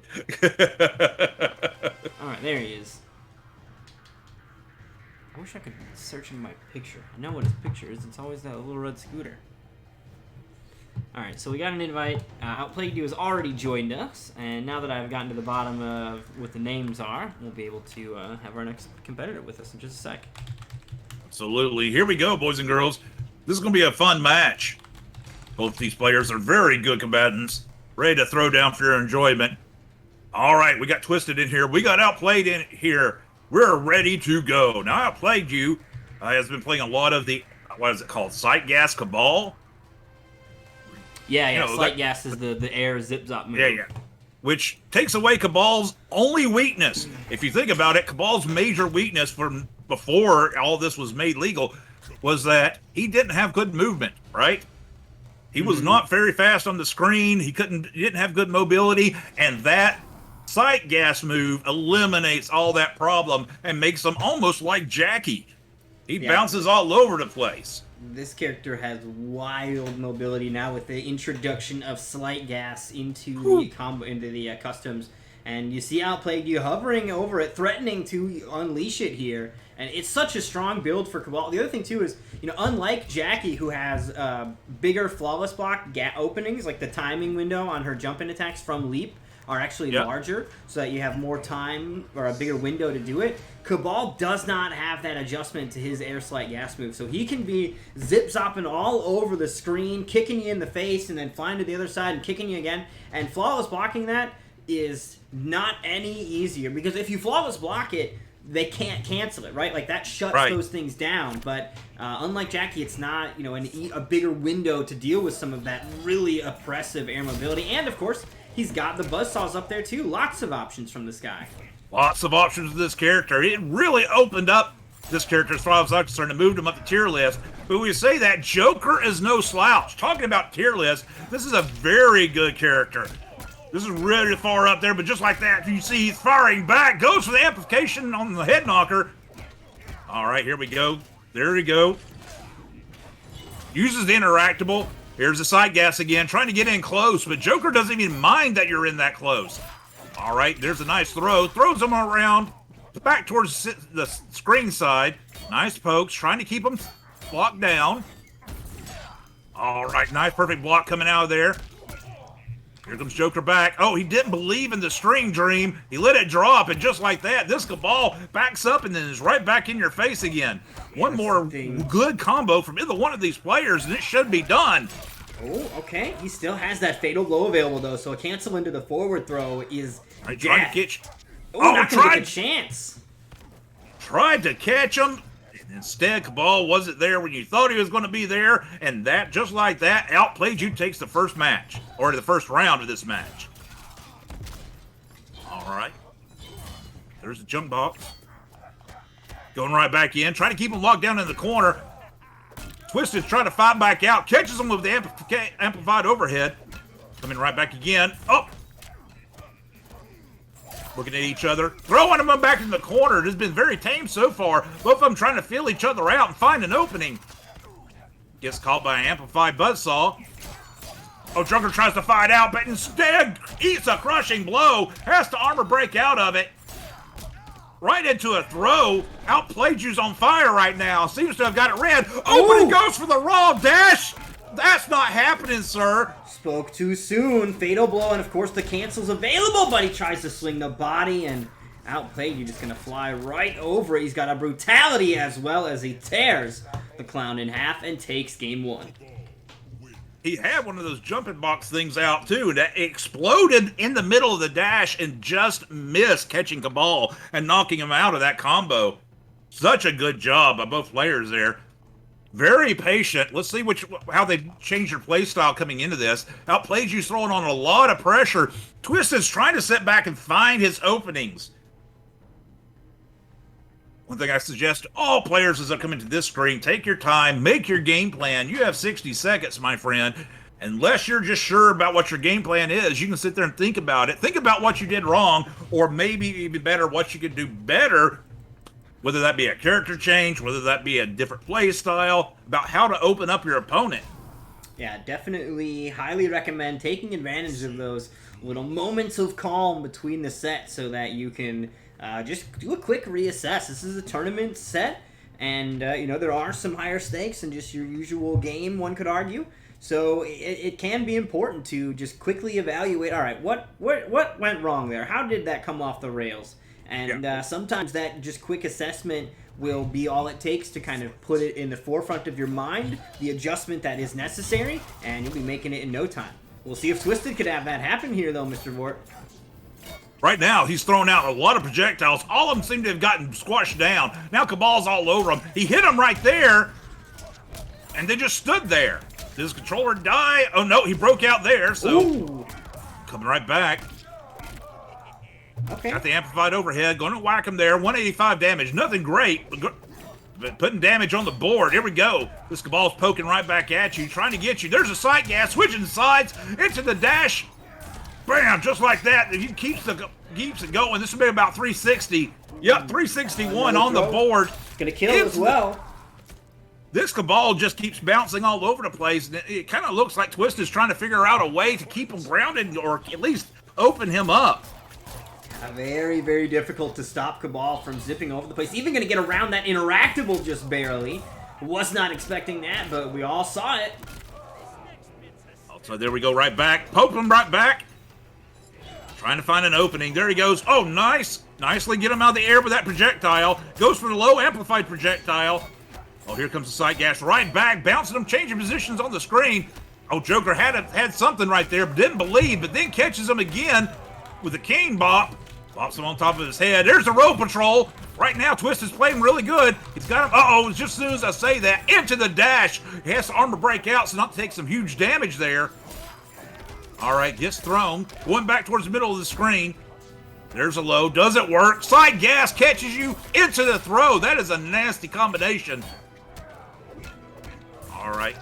Nice lows right there. Amplified. All he needs is a hit. And just like that, Joker takes it around and ties this bad boy up.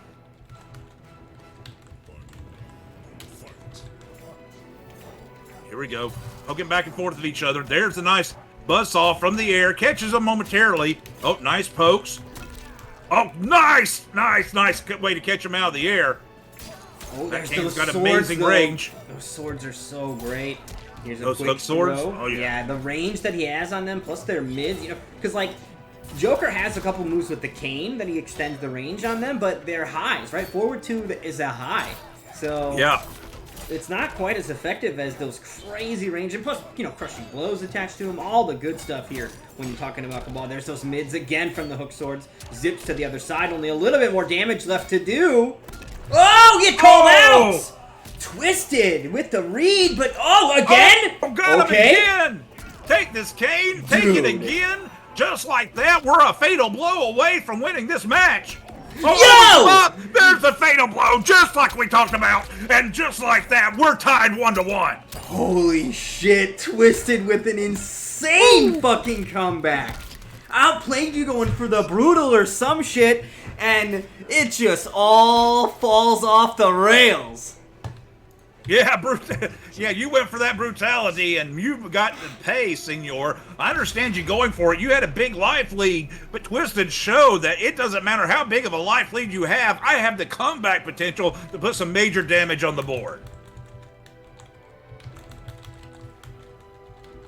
Just like that, we're tied up 1-1. Let's see where we're going to go in this next one. I don't expect Outplayed you to change at all. This has been his main, and it obviously causes problems for a lot of characters. This zipping around is so I mean, it literally takes the only weakness that a very strong character had and just amplifies them up the tier charts. Here we go, right back at it. No surprises whatsoever, no changes.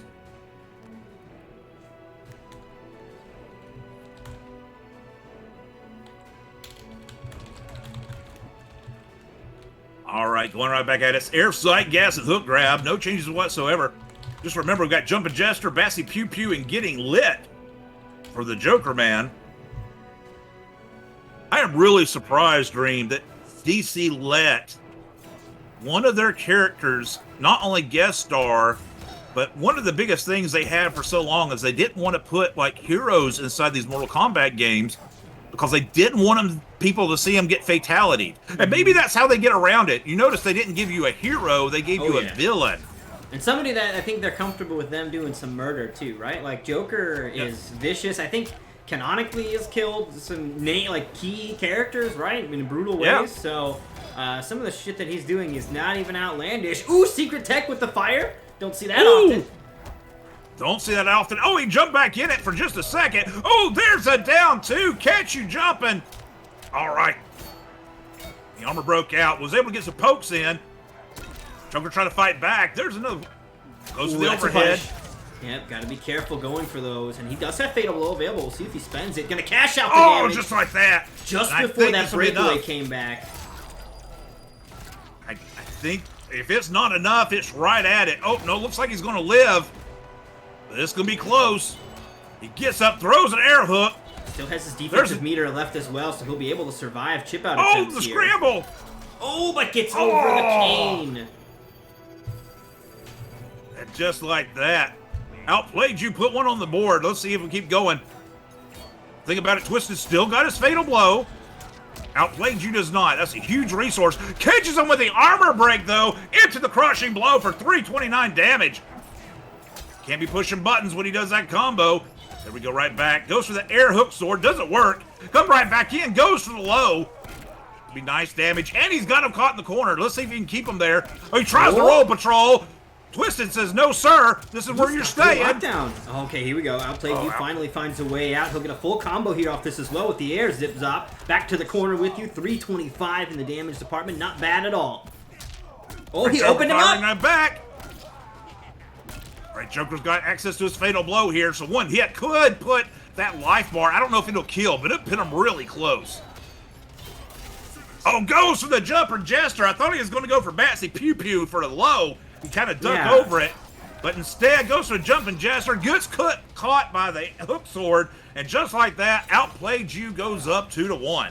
I think the fear with that low Batsy Poo is if Outplayed you jumps over the first one because of the mobility that he has, it's not a case of like, oh, he'll just jump and land it. No, he will jump and air gas and go far, you know what I mean? Like, he will be able to close that gap very effectively. And Joker is just stuck waiting for quite some time down there during that. So we've seen it a handful of times, but I think that might be why he's hesitant. But you're absolutely right. It would have worked in those situations where he's throwing the straight buzzsaw, but just the fear of it is basically allowing Outplayed you to get away with some of these choices that there are clear options to deal with, but just not coming to bear because of the threat, even if it isn't really coming out. All right, just like that, Twisted changes up to the Liu Kang. The Shaolin Fire God has entered the building. I will say that whenever MK12 does come out, I do like Mortal Kombat story. Now, don't get me wrong, me and Dream had a conversation about this. The story is not why you keep playing, right? But I do like it. I do think it's the best story in any fighting game going. And I'm really interested to see where, you know, NRS will take the next one. But, with that said, you got to have a solid multiplayer on top of that, or no one's going to keep playing the game over 10 hours. All right, both of these characters looking right at each other. Oh, catches him! I didn't even know you could find the gap right there when he's throwing those fireballs. But Outplayed you shows me you can. Oh, but he gets caught up. Didn't believe in the combo, though. Goes into a throw instead. Gets some nice damage there. There's the hook sword. Goes up, tries to dash. Doesn't work because he got caught up by the hook sword. But instead, going to get a dash there. This should be a good combo for him. Oh, look at that damage. 342 from just a normal combo. Goes for the hook sword. Go out your gas all over the place. Goes to the air hook sword. Gets caught by a dragon jump. Right back into it and gets caught by the amplified air hook sword. He does that to keep it safe. And just like that, he goes up. He is now on match point as Outplayed You. Oh, did you see that? He went for the amplified fireball, but luckily Outplayed You got within the gap of the fireballs and was able to do his combo from the sight gas. Just like that, he goes in and gets some bicycle kicks, maybe loading up for that crushing blow that Liu Kang has. Oh, speaking of crushing blows, there's a launcher, goes to the armor break. Yeah, that was big stuff. Of course, that breakaway is going to stop the damage short, but now Twisted going to be able to go to town. Oh, beautiful air gas, though. Woo! That's insane the way that move ends up working. Excellent anti-air with the nunchucks. They've got great coverage. Point blank low fireball will be punished now. Into the fatal blow. He's just going to go straight out. Now, the Nomad Dash is going to cause some heavy scaling here, so I do not believe Twisted's dead, but Outplayed You just wants to put him down for good, and he's now very close. The controller, wake up, it's plugged in. I don't even know how we got here. Woolander, I hope you're not watching. Just when I was expecting a fatal blow coming from Twisted, he jumps in with the air sight gas, and the throw ends it. Outplayed You takes this match 3-1. What a fun set by these two. And of course, Outplayed You, as always, ends it with the fatality. Very nicely done. So Outplayed You will move on to face off against Richie. That's going to happen off stream, and we are going to move now to our winners round 3 matches. We've got 2 of them left to get done before we hop into matches to get into top 8. So we're going to start off with AJ versus his left knee, the returning Nightmare Series champ, coming through for the LCQ to potentially retain the throne here. And I think the opportunity for the 3-peat is now up for AJ, and AJ alone if he can win the LCQ, because the other champions, they didn't come back. But AJ trying to make it back one last time. Showing up for the LCQ, trying to get in there when all the competitors inside the top 8 was like, wow, we got it, we're safe. Here comes AJ in the ACQ to make his presence known. Can't wait to see this man play tonight. All right, Mr. Lingerers, Mr. Outplayed You, if you would, please leave the lobby. Yeah, you guys are fine. I don't mind. You guys can complain about whatever you want in the chat. I don't care at all. If I didn't like it, I would have said something. I don't mind. I would have done the same thing. If I was under a situation like that, man, I would have absolutely made my... this is why I don't compete. Like, so, don't worry about it. You're fine. Absolutely. Here we go. Invites are being sent here. Invites being sent out for this next match. Did they leave? As always. Are they still here? Are we still here? Do we got a players in the lobby ready to throw down? Invites going out. Remember, Dream has a YouTube channel. I know I push this a lot, but the fact of the matter is he puts $1 in for every single new follow. So if you got a moment to go over there and hit a follow, $1 into the prize pool for every new follow is a way to support these fighters.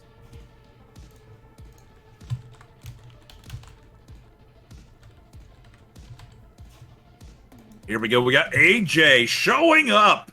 The former champ in the house, ready to throw down. He's looking to keep his crown, is what he'll take it back. This man is sitting here ready. Put it on, all on the line for our enjoyment. I really want to see how, we haven't seen AJ in a while. Nope. Has he been keeping his, Mortal Kombat game up to par? We thought that about Richie. And all of a sudden, the Sith Lord coming out strong. Let's see if AJ can do the same thing. Of course, he's going against his left knee. I think we know him for Noob Sabot, but this man can play some games, so this is not a foregone deal. We're going to see it. AJ looking at Scorpion right now. His left knee's picked Noob Sabot. AJ thinking about it. Where's he going to go? Is he going with the Sub-Zero? Is he going with Scorpion? Ooh, Scorpion time. He means business. Woo! And we've seen AJ a lot in the past poke on other characters, but I don't think there's any doubt that his best character is Scorpion. That's what he made his name on. And man, he is meaning business tonight as he pulls out. And I will be the first one to say, I'm not a fan of the Shiryu. I am Lin Kuei all the way. but AJ puts on a damn good match when he's playing Scorpion. Oh yeah, it is insane. All right, Noob Sabat trying, goes for the shadow slide. Oh, there's the cancel you see from AJ. Oh, catches him poking. There you go. This is going to be some good damage for him. 258. Oh, goes up for the neutral jump. Catches him again. There's another 246. Half your life bar is gone, sir. Oh, he goes back in with a teleport. Okay, here we go. His left knee going to start to answer back. The low doesn't quite hit as he's getting up. Escape failed as well. That's going to be very deadly. And Scorpion's now got that throw, crushing blow locked and loaded. Oh, here we go, crushing blow. You were pushing a button, and there you go. Break your ribs. Just like that, AJ takes the first set. It's the first match of the set. All right, his left knee fighting back. You see he's putting on some safe combos, amplifying that shadow slide to keep him pushed away. But AJ doesn't care. Goes in for a teleport and hits you with 331. This will be good for his left knee, though. This will be a good combo. And just like that, he says, I can put up those 300s as well. There's a 340 for you. AJ coming in, goes for a short hop, misses it smart. Oh, they poke each other. Right back at it. Here comes his left knee. Goes for the armor break to keep from taking everything. Goes for the overhead. Doesn't work, though. AJ's too smart for that. Beautiful anti-air. And gonna get the conversion as well. This is huge. Oh. Swing. He can chip him out. Okay, there we go. There was no defensive meter left for AJ, so susceptible to being chipped out. And very nicely done as his left knee secures round 2. We got the Battle of the Ninjas here, and I don't know about you, Dream. I think we've talked about this before, but I love every single one of the ninjas that Mortal Kombat has put in this game. Oh yeah, dude, they are so cool. Every single one, you're right, absolutely. And Noob Saibot and Scorpion, of course, no exceptions. All right, Spears. Oh, just outside of range for these slides over and over again. Teleports away. Nice throw. Is that the KB? Yes, it is. He's going to cash out. Oh, catches him with a spear. There's another KB right there. Let's see where he goes. Yo! Overhead catches him with the armor break. What? How did AJ know he was going to armor break right there? What a great combo to end it up. AJ takes it 1-0. Holy shit. That was an insane play there from AJ. Beautiful KB. He's got, of course, the neutral jump combos in there as well. And to know the breakaway was coming on top of it all, AJ with the sick stuff, you love to see it. You love to see this kind of match happen. These two players are going at it, going down to the wire. AJ pulling out some unbelievable combos there at the end.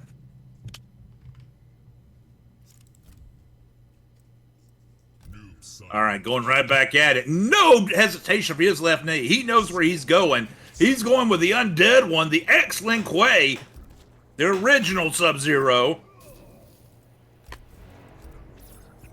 I got a question for you, Dream. While we're in between matches, did you see they announced the new Mortal Kombat movie that's going to be the sequel to the animated movie, Scorpion's Revenge? I did, and I find that weird, because that movie is steeped in MKX.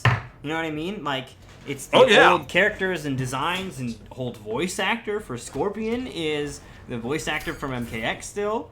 So, very interesting for them to revisit that. I'm curious what kind of changes. Are they going to adapt it into 11? Or I'm really curious about that. It does sound intriguing. It does, and I love the first movie a lot. It was very Scorpion-centric, but we got the tease at the end that Raiden was saying, no, Liu Kang, your destiny wasn't to beat Goro, it was to beat Shao Kahn. So I'm wondering if they're going to change focus on this next one, but whatever it is, I'm excited for it. But just like that, his left knee's taking charge of this match. There's a throw. AJ's now into Fatal Blow territory, though, so you got to watch out. Oh, catches him right there in the amplified. His left knee had to fall out of it. Goes for the post. Now, this is a bit of a mix-up, too, right? He's got the overhead string or that low slide. AJ's defense, though, so strong. Very hard to crack open. It's very hard, but there we go. Right back, throwing the spears, keeping him honest. Fatal Blow's available now. He's got to be careful throwing that out. It would be overkill, but still, he may be at risk to having that all fall apart. Beautiful throw. Escape failed as well. His left knee now in the danger zone. Oh, he catches him right there. That's going to be it. AJ steals this one. I thought his left knee had it all over the place. Yeah, he was looking so solid in that. but AJ just gonna swing with the sword and close it out. Here's the opening. Gonna back away. Nice teleport, but the defense from his left knee. Yep, I mean, there was no amplify. Goes for the Opti. All right, nice throw, and that's the KB. Nope, he's gonna save it for later. He's saving it for later, just in case this round doesn't go his way. But there you go, right back there. Oh man! Oh man! Big How could it not go his way? Whoa! Woo! Look at him going at it right now. Here comes his left knee, though, fighting right back, trying to find an opening in AJ's defense, but gets opened up for it. This could be a good another combo.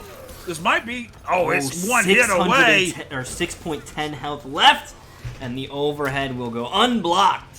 And AJ gonna take game number 2. Very solid stuff here from, in my eyes, the top tier of the Shirai Ryu. Even AJ cowers before the weight of even Averk cowers before AJ. Like when they fight, AJ comes out on top. I don't know if it still happens that way, but AJ is definitely my vote for that one. So his Scorpion incredibly strong and showing it off here tonight. Why? As he takes a 2-0 lead over his left knee.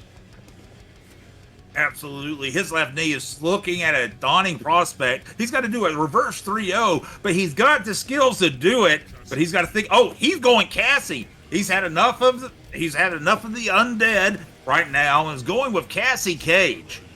Interesting. I was not necessarily anticipating this. A switch off into Cassie here. Yeah, he's rocking kneecapping, flying glow kick, and shoulder charge. This is the version of Cassie I like to play.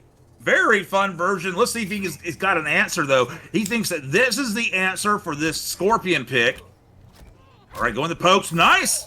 Tech throw into the gun. Pops him up. Oh, he goes for it. Nice spacing by his left knee.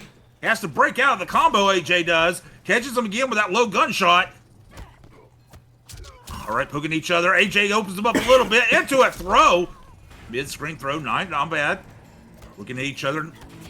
Goes over the overhead. No opening there, but does get punished. He has to break away from it. AJ catches him with a poke, but then goes into a cancel for the teleport. Oh, caught him. This is going to be full launch now.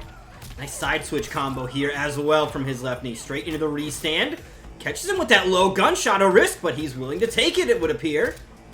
Absolutely. He's caught him with caught AJ a lot with that so far. Going right in. Oh, caught him with the pop-up. There we go. This would be big damage for AJ. Saw his left knee going for an anti-air attempt there, but that neutral jump punch from Scorpion is no joke. Oh, that's a punish right there. If you flawless block that, it's bad news. And AJ's defense, ever strong, is going to be able to claim that round here for him. 1 round now away from a 3-0 victory over his left knee, and definitely kind of setting the staple as to why he is the returning and reigning champion right now. His left knee going in there, trying to make a name. Goes for the overhead, misses. Goes for the low gunshot. It gets blocked. Here's a throw for your efforts, though. Still holding on to that crushing blow. Ooh, glow kick comes out. Doesn't duck that full string there. Here we go, the beautiful damage. Gonna go into the neutral jump. Doesn't even use the sword, instead coming down with the normal. Oh, this is gonna be an opening, though. His left knee gets the side switch. I love the way that he's getting the proper spacing on these side switches. Keeps the pressure going, point blank with the gunshots. Trying for those press flames, keep him in the corner, but AJ says no, sir. Throws him out of it. Oh, no! Oh. Fatal blow available now for his left knee. But he gets caught into a combo, and just like that, AJ will take it 3-0. Good fight by both combatants. Man, AJ's Scorpion is so strong. Definitely one of my favorites to watch. I also love the way he uses that neutral jump punch as well in the arsenal. Those combos are not necessarily easy to do, right? Very strict on the execution, but damn, are they fun to watch when you see a player that can effectively hit them so consistently. So that is going to be AJ with a 3-0. Yeah, there's very few people I enjoy watching Scorpion, to be honest. My hate for Scorpion goes back all the way to MK1. But AJ and Justin and Averick are the ones that I enjoy watching play this character, and he shows why right there. Absolutely. They do put on a great show with these characters. So that is going to be AJ moving on. He will be playing for a top 8 spot winner side here. at some point, although we are going to pump the brakes on him for a moment and move to the other side to figure out who he'll face off against, and that's Ghost Story versus Violence. So I don't know what Violence's gamer tag is. We've invited him before. I'm just going to have to double check what it is. But we're going to go ahead and get them in here nonetheless in just a moment. Absolutely. We're going to see two more great competitors going at it right here, trying to make top 8 this week. Remember, this week is the LCQ, which means that if the winner of this tournament can sneak into those finals next week, without having to earn any points, without having to do anything all season, they can win this tournament and sneak into the finals for a chance at that big payday. So these players have a lot at stake right here. There's only one winner. Points don't matter, and whoever wins that gets in. All right, so we must ask the Smash GG gods what this gamer tag is, because I don't remember. So come here, you. Let's find out. Let's dig deep into what these names are. Who is this again? Oh, he's got it in the chat. Violence. Never mind. Violence 5844. Easy enough. I can type that. He's on board and ready to rock.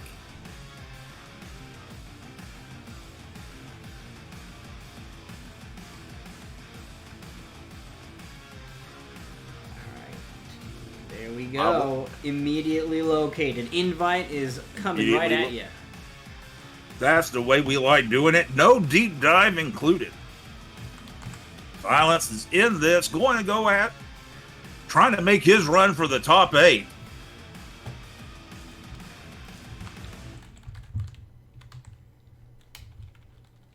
So I have invited both of them. Ghost Story is... I feel like I spelled your gamer tag wrong, but it just looked weird. I think I invited you, though. All right, Violence is in here, ready to throw down. We patiently wait for his opponent. Remember, Dream has a merch store as well. You can get these sick logos on you to wear, which I have done, both of which were stolen from me, one by my son and one by my wife, who stole my hoodie from me. So I have to order another when it gets colder outside. Yeah, right now it's a little hot, but... Yeah. Right now, there's no use for it, but here in a few months, be a big difference. All right, Ghost Story absolutely popping right into Jackie. And Violence has went Hidden Cursor, so we'll have to wait and see who he's playing.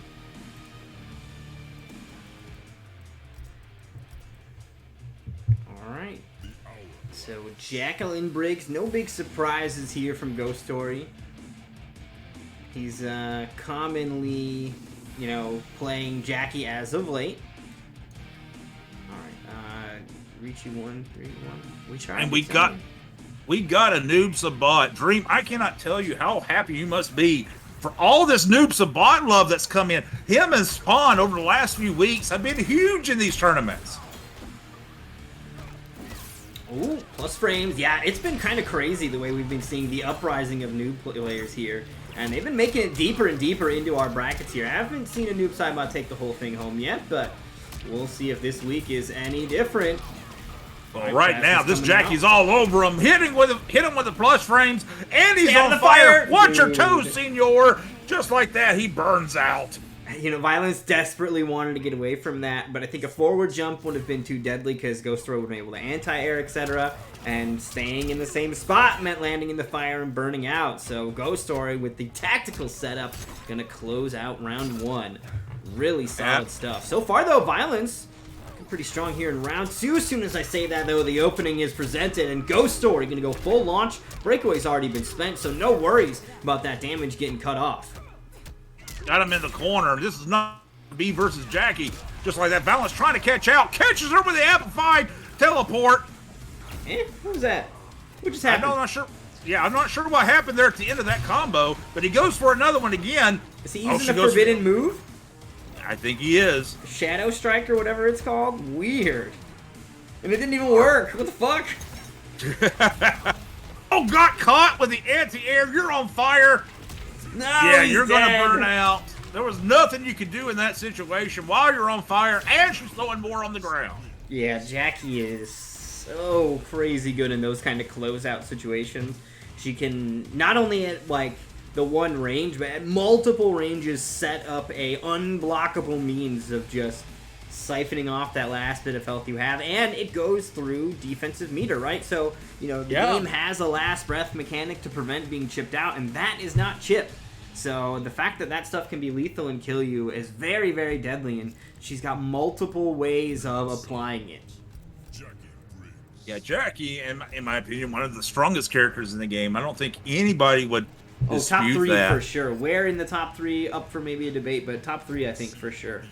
Absolutely, and especially in those situations where you only got a sliver of life left, she's got so many options to just bypass that. It's insane. And, you know, a Ghost Story, using that to his advantage, very smartly laying down the field that would ensure him a victory there in that situation. All right, right back at it. We're looking at it. There goes straight for a combo. Oh, that is unfortunate. Accidentally getting into the sickle snag a little early there. Yeah, that's got to be a misinput. Yeah, right? I mean, the extra hit of that string does launch them to allow for that to work, but just wasn't quite far enough into the string for it to be time for the sickle snag. Yeah. I think this is the only second time we've had violence on the stream, though. And Ghost Story, of course, we've seen many times, so violence may be combating some stream nerves here as well. But that's the thing, the more and more you get on stream, the quicker those go away, and then you can just play at peak potential here. So I know myself took me a bit to get used to and comfortable to playing on stream, and I still even have some different quirks, it feels like, that only happen when I'm on stream when people are watching. Yeah, absolutely. If the only cure for stream... That was so sick! What? Oh, into the crushing blow. That was full screen, huh? Fucking dumbass crushing blow requirements. The only cure for stream nerves, if you're out there thinking about joining some of these, is to keep playing. Once your body kind of gets used to it and you no longer become nervous, that's the only way that you're going to get past it. Period. Absolutely. All right, a Ghost Story got his opponent on fire. Comes through with a big combo there into the dash punch. Ghost Story firing right back. It's a small combo of his own, but gets popped up, going for the jump in. Oh, he's in the corner. Got you on fire. He actually caught him moving and turned it into the kill as Ghost Story takes a 2-0 lead right now. Ghost Story looking awful strong at the moment. Looking like he's poised to take a top 8 winner side spot. But violence isn't done yet. Let's see what he can pull out here. Yeah, this is Jackie at her best. You know, she's doing the Jackie stuff. This is what she excels at. I'm gonna be right back. I'm gonna grab a water though. The only thing I've ever seen from anybody able to stop Jackie players, a really good Jackie player, let me stress that, is to somehow be able to stop them from doing what they want to do.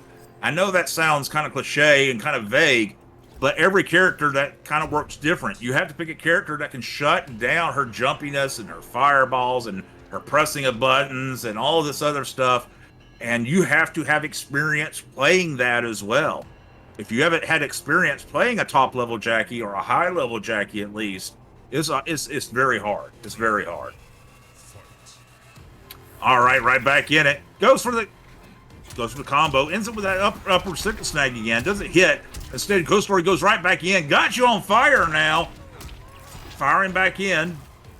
Goes for the jump. Gets poked in the bottom. No real big damage there. All right, Jackie going back through. Got him popped up. Here's your Hadoukens and some more damage on top of it. 349. Now you're on fire while standing in fire. Oh, here's a combo for you because you know you're trying to move. And just like that, a Ghost Story takes this round.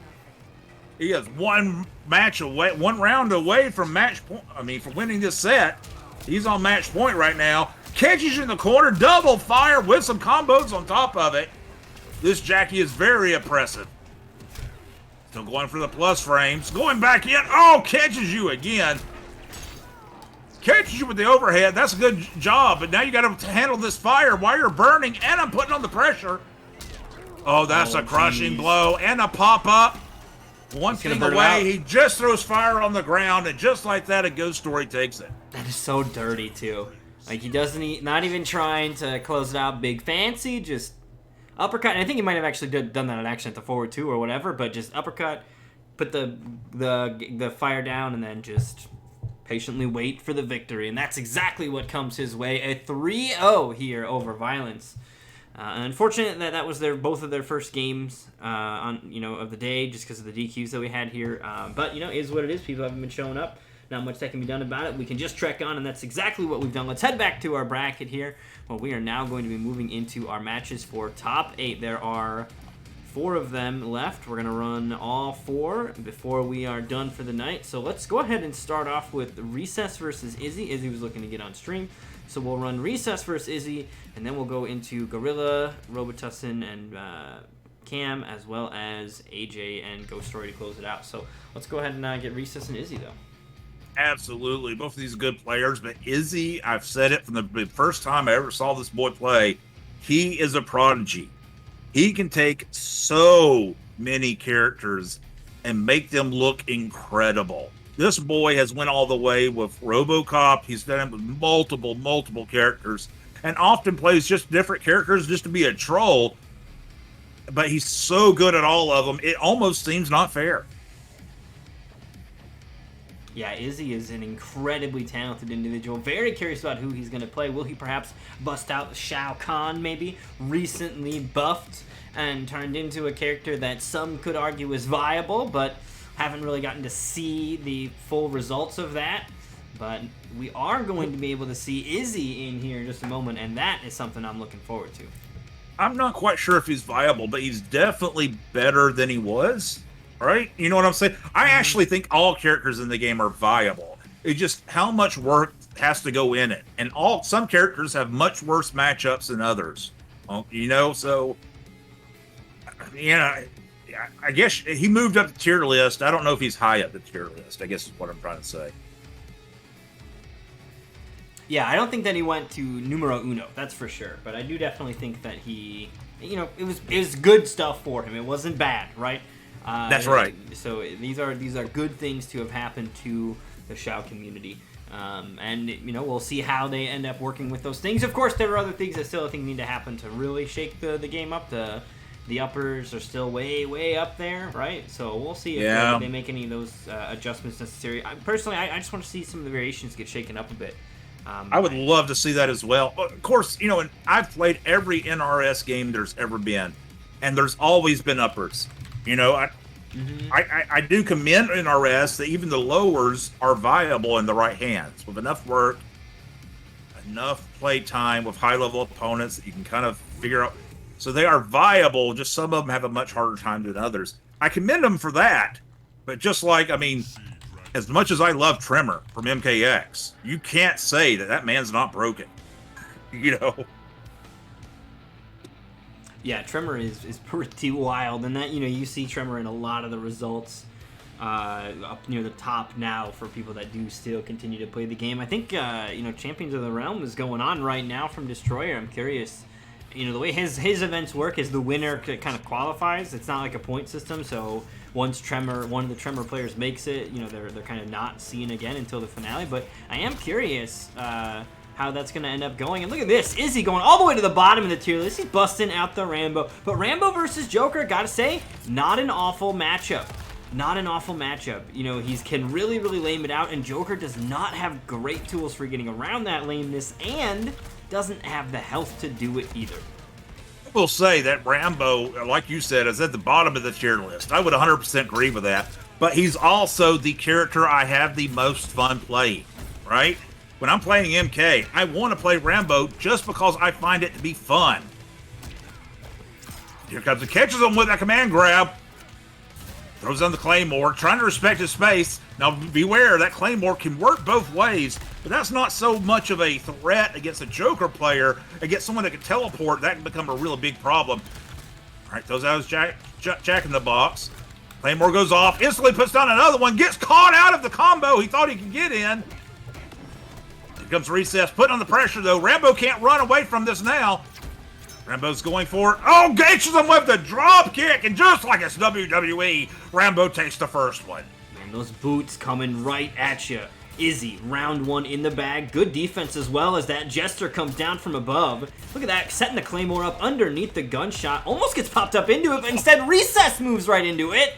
And there's the command grab. Caught him whiffing, though.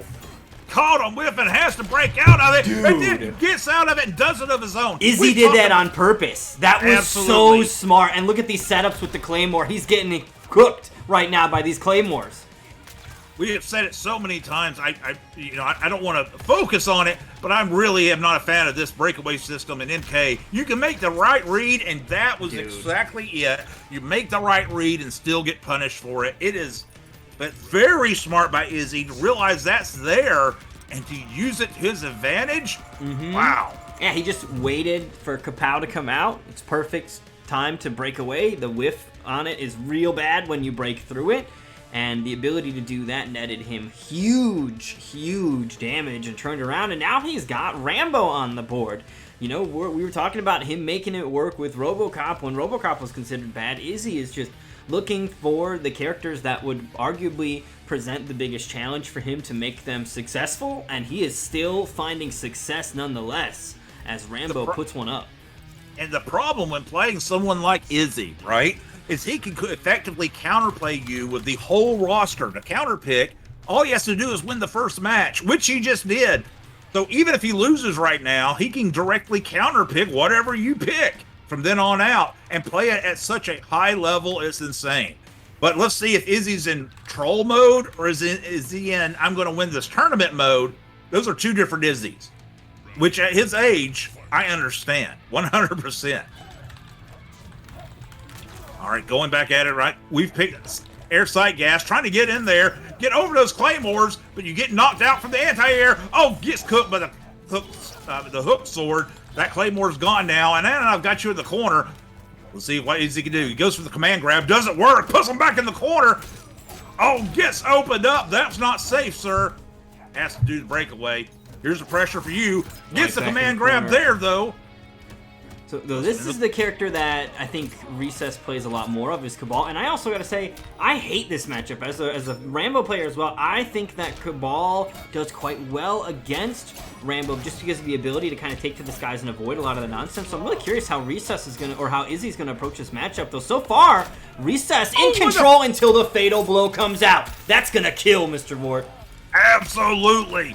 Izzy knew exactly what he was doing here. And you're right about Cabal. He kind of takes away all the nonsense Rambo could throw down on the ground and gets right over it. We saw it with the Claymore. He just air sight gassed over it, no problem. Oh, just like that, he takes to the skies again. Izzy trying to keep that. Watch out when you fall into the Claymore. You saw Izzy back up so he would land in it. Such a smart play by this young man. Yeah, he's doing a really good job of finding the proper timing for these sort of anti-air checks from the whip trap, as well as good placement on these claymores. Recess is going to go ahead and send him back to the corner. Oh, big whiff on the throw, though. Izzy with that extreme defense, making the big reads on his opponents. And it's not a Rambo thing, right? Every character can duck it. So when you put such a talented player behind any character, they're going to make them look real solid. They make him look so good, just like you did with RoboCop, and all of a sudden you saw other RoboCops coming out, but none of them quite had the success that Izzy did with it. Oh, there's the command grab in the low, got him, knocked him back. Oh, tries for it again, misses. Oh, that's a parry attempt. Okay, full string, lets it rip. Goes for the drop kick, that is an overhead. Buzzsaw's coming down, but the whip trap will beat him out of the fatal blow even. Recess was trying to sneak a fatal blow in there, but Izzy not having any of it. And Izzy gonna take game number 2 against Cabal. Like, I gotta be honest here. I personally think Cabal really blows up this matchup just because his ability to kind of stay airborne. But it's like Izzy's prepared for that. And that Claymore is actually, I think, doing a great job of deterring Recess from wanting to zip in. You know what I mean? Like, even though he can avoid the whip trap, he's got to land at some point. And if Rambo's next to the Claymore, Recess doesn't know which side he's going to land sometimes, right? I mean, Cabal is so all over the place that if he lands on the wrong side, he's getting popped up. Here's the thing, though. If he lands on the right side, friendly fire is on, right? Rambo's getting popped up instead. So I gotta say, maybe Recess just needs to go crazy and say, fuck it, I don't care if there's a Claymore. I'm going in. You can't get big damage off of it anyway, and I know I can if I fucking knock you into it. Hey, Recess is sitting here too, though. It looks like he has no matchup experience with Rambo. He said in the stream, "I know nothing about Rambo." I think that's the problem here, is that he doesn't quite sure what Rambo's going to throw out at all times. And I can't stress enough, man, if you got bad matchups or you got matchups you don't know, you got to find somebody to help you out with that. That arrow barely getting off the bow in time, but it will stop Recess in his tracks. There's the breakaway as he tries to stabilize here. Rambo's offense, not the craziest, but he does have the mix-up in the form of that stance there. It's got a command grab attached to it as well as a low swipe. So not a lot of damage on either one, but it's still like this weird threat that you always have to be on the lookout for. The Claymore catches him. Beautiful pickup from Izzy. Tries to roll away. Oh, here we go. This will be okay, doesn't go for the KB. There's no defensive meter, but he's just going to go for raw damage here instead, which is not bad. Look at that, 320 there. 320. Keeps him cornered. Fatal blow now available, though. Gotta watch out. Rambo's got a nasty fatal blow. Goes right in. Catches him. This could be it. Oh, he is so close to death.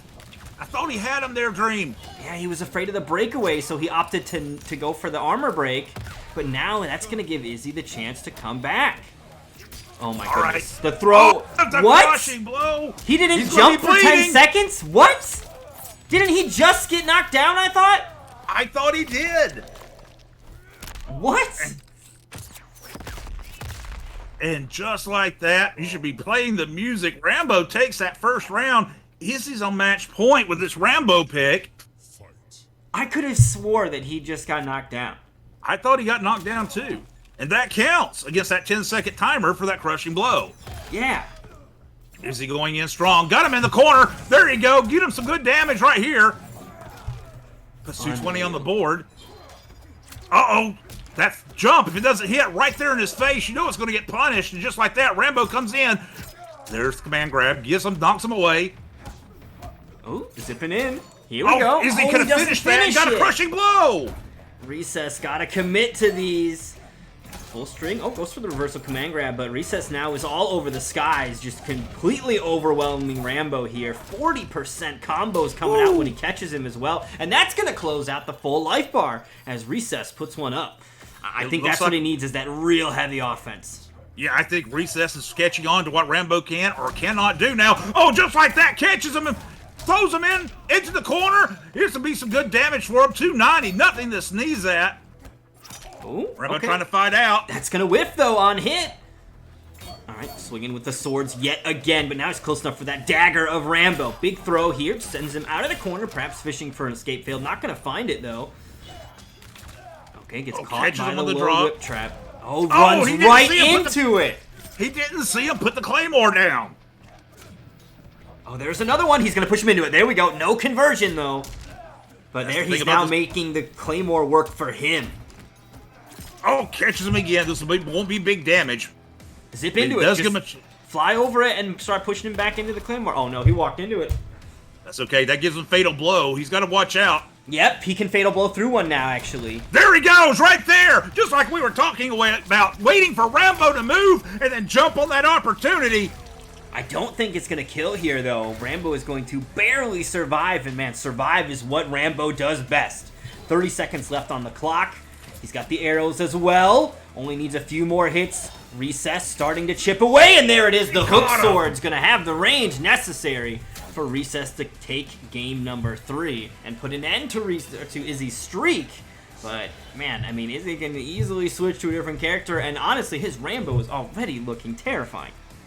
Yeah, it does look terrifying, but it looks like Recess is finally catching on to the matchup and finding out when he can and cannot go in and what he can do against this Rambo. Really well done to fight back right now, but let's see if Izzy stays with Rambo or he just makes a counter pick of his own. Izzy known to play all the characters on the roster, but he doesn't even think about it. Right back to Rambo. He's either in troll mode or he's got a point to prove that he can do this with Sylvester Stallone.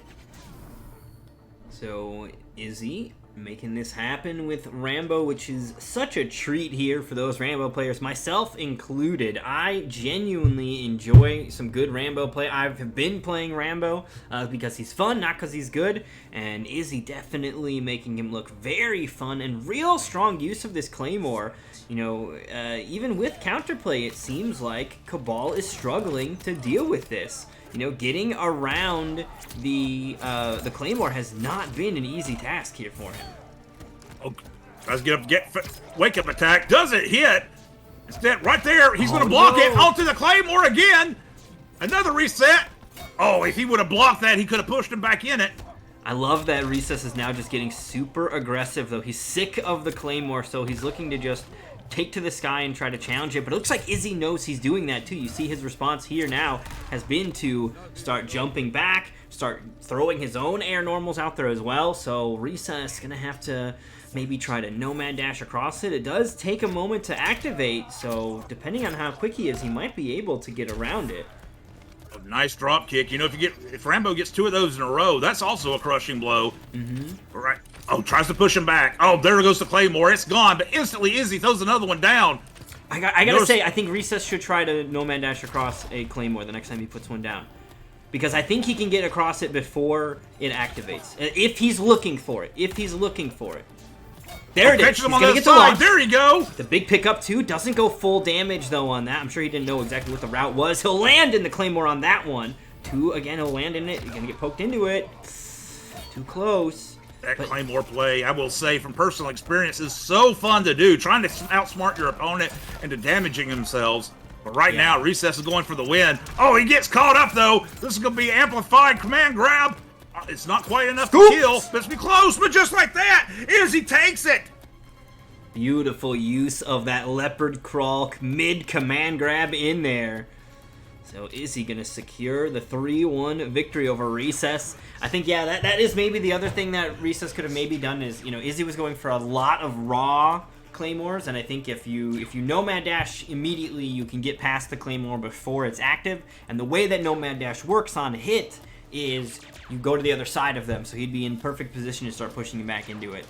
You know, Claymore is definitely one of those weapons, though, that if you don't have experience against it, can be very, very confusing to try to figure out in the heat of battle, and that's kind of what happened to Recess. That was an absolute trial by fire, and he was not ready to go for it, unfortunately, so he'll be dipping into the loser's bracket, but Izzy does now have the chance to claim a spot here through the LCQ, because he is going to be taking that first top 8 winner's side position that's up for grabs here today. Top 8 is, of course, going to be concluded on Saturday, but Izzy is going to be our first top 8 qualifier.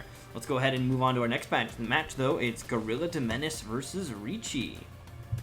Ooh, the Sith Lord versus the big bad Gorilla. This would be a really good match. Now, Gorilla de Menace usually plays the Makoto. Richie, as we know from the past experience, loves Johnny Cage. So this very well might be a Indian versus Star potential fight going on. Let's see how it works out. We've sent out invites to both the players. All right, there we go. And again, we're looking at seeding the top 8 for this Saturday's tournament. We're trying to get the finals going. This is the LCQ, their last chance qualifier. No points going this week. Only the winner gets in. Period. Yeah, the previous 7 weeks, players were playing for points to see who would qualify via points, and those points have all been distributed. We have determined who those qualifiers are. Shout out to Slick Beats, taking home that first place position on the points leaderboard. He'll get first pick in the draft, which is going to be happening not this Saturday, but next Saturday.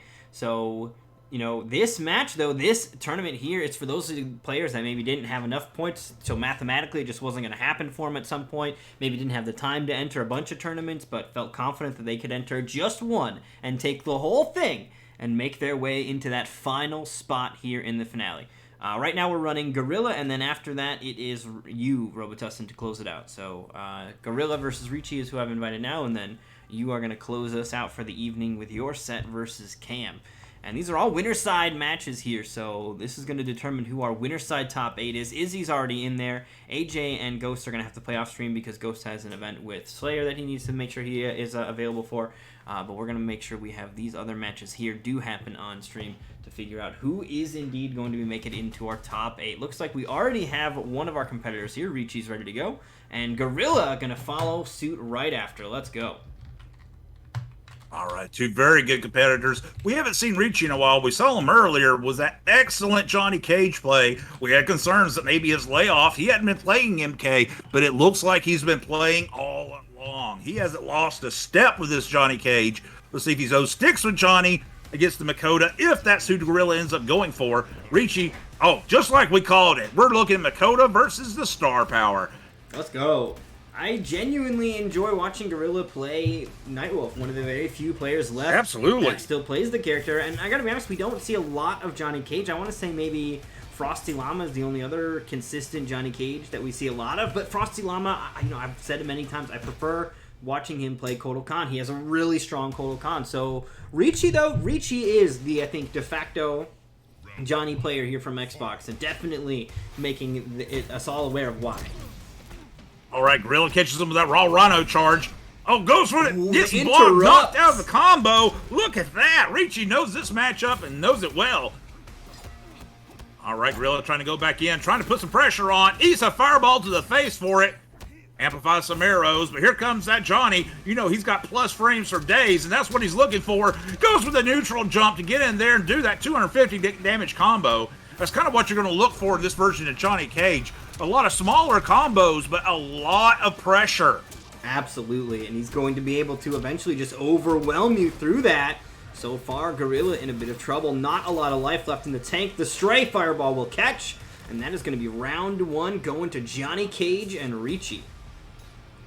Johnny Cage and Richie going at it. Richie taking the first one with that insane pressure. Gorilla got to find a way to crack that. Goes for the jump in, doesn't work. Let's see what Richie fires back. He goes for the low, the nutcracker. Gorilla has to armor break out of it. Takes the throw, goes for a raw Rhino charge. No punish, though, from Richie. Gonna let him slip away on that. And here's a throw to open him up. Ooh, tries for a tick throw, but actually ended up hitting his opponent. Richie knocking him back towards that corner.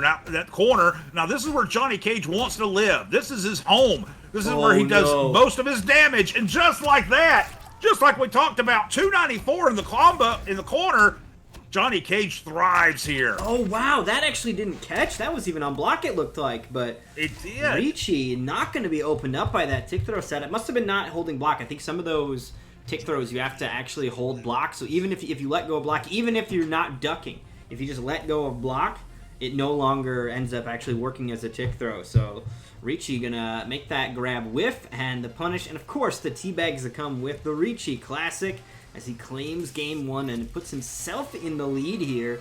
But will it remain that way, or does Gorilla have an answer? I can tell you that there's some players you just don't want to teabag in round 1, but I can also tell you Richie doesn't care. I cannot tell you how many times that I've seen him fire up and lose after firing up somebody with these teabags, but come right back into the next game, he doesn't care. He's doing it again. We call him the Sith Lord or the villain. Team Rocket. This is the bad guy for the MK Xbox side, and he's ready to teabag with everything going on. And he's got the skills to back it up usually, too. His Johnny is superb. Oh, absolutely. He's one of the players that he wants to teabag you, and he will likely get to a position where the finish him screen allows him the opportunity to do so. So you got to be playing at your best to keep him at bay. Yeah, absolutely. Just like that, Gorilla goes of Rambo. We're seeing more Rambo here tonight. Right, there's the whip trap into the arrows, trying to keep him safe. Goes for the roll patrol, catches him. Oh, scoop. Coming in with those throw strings, tries for another throw. Not going to catch, but here's the full launch. Breakaway now coming out from Gorilla. I'm loving that Gorilla saw Izzy win, looking to perhaps get his own win. And of course, crazy that Izzy's making top 8 with Rambo. With Rambo? Yeah. Well, if it was anybody else, if you put anybody else's name on there, I'd be huge surprised. But not with Izzy. We're about to maybe put Gorilla's name on there here if he can get this finished. Ooh, he gets opened damage, though. Good blocks on that string. I mean, it is basically a mix-up when he's got those commando strings. He's got a throw that you can't block, and of course the launching aspect of it is blockable, but very, very deadly when you're launched, and of course very negative when it's blocked. So mix-up there, and Richie making the right read. Rambo has a lot of problems, but Gorilla's making him look good right now. Combo into the command throw, goes for the short hop, doesn't connect. Has to block this incoming. Oh, goes for the roll patrol and catches. And the throw as well. Nicely done. Hasn't jumped. Okay, never mind. There's a short hop, so he's going to be resetting the timer on that. Whoa, why didn't it KB? Is he saving it? He must have been saving it. Interesting choice. But yeah, I would have used that crushing blow right there. Yeah, on Johnny, definitely. Definitely. You don't know when you're going to get that chance again. Here comes Johnny firing right back. There's the roll. He tries to cancel it into the throw, but he gets teched. Just like that, Johnny's here's another throw for you. He's got some ground to make up. But Gorilla the Menace comes on strong at the end, catches him with a combo. And just like that, we're tied 1-1. That is absolutely what he needed here. Ties the round up.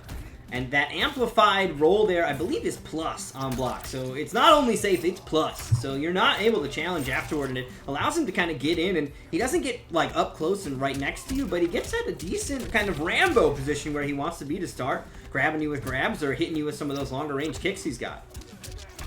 Oh, goes to combo, doesn't work. Richie fires right back with a combo of his own. He's got the life lead at the moment. Oh, there's another throw for you. Just a walk up and throw, non-contested. Goes to the whip trap, doesn't hit. Here he comes again.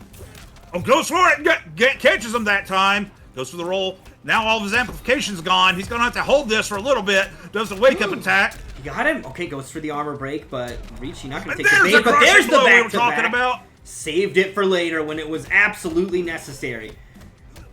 Fatal blow cancel comes out. Gorilla has his own fatal blow still available. Whoa, why did that? He swung the wrong way before he was behind it. That was so he weird. had him! He had him, but he didn't believe in the combo. Just a little bit Right more back. damage. Goes for the Pokes are poke. out. Oh, too many pokes. Oh, get down underneath it. Wow. Wow! Just like that, Gorilla the Menace comes back with Rambo and ties us up 1-1.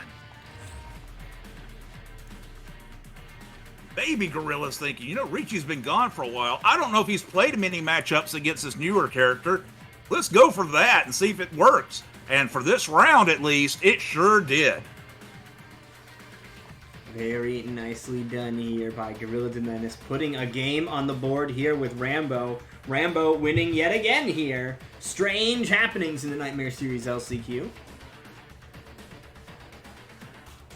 We go round two. We'll see Richie, he's probably going to go back Johnny Cage. Yeah, not even a hesitation. Gorilla's finding his variation. We go right back. This is a very interesting matchup. Excuse me. At least for me, Dream. That Richie, with those plus frames, Gorilla's really got to pick his spots as far as what he wants to do here, and it's really use that amplified shoulder roll to his advantage to be able to get in, do a little damage, and get out. Absolutely. So here we go. Game number 3. Gorilla on the board here, locked in with Rambo. Richie are going to stick to his Johnny pick, though, so similar story to what the last game was. There's the blocked commando string, or the blocked full launch string, I guess. Commando's the grab. Nice tech throw into the corner. All right, this is where Johnny wants to be. So Rambo fights out a little bit, catches a sweep, goes for the neutral jump, but Johnny wins that. Oh, goes for the roll, gets himself out of the corner. That's probably what he wanted the most right there. Looking for a spot, but here's a lot of plus frames for you, sir. Ooh, rolled underneath it, but not quite close enough to get the punish. And if that punishes, I believe that's the KB requirement. So access to some really interesting options here. There's the grab part of it, not a lot of damage, but Richie's looking for the launcher over and over again, and not happening. Richie, here's some of those plus frames, catches you again. Gorilla's got a little bit of room to catch up, but here's a throw. This will be a little bit of it, about 130 to be exact. Ooh, goes that for was the a fatal bold blow. play. That was a bold play, but unfortunately that fatal blow, if it misses like it just did, you're eating a combo full punish, and just like that, Richie's put himself on another match. Yep, absolutely. Richie very wisely just hanging on defensively. Now he's going to the offense, though. The roll doesn't quite catch him. And here's the opening Richie's looking for. Breakaway still available, though, from Gorilla. And there he goes. He uses.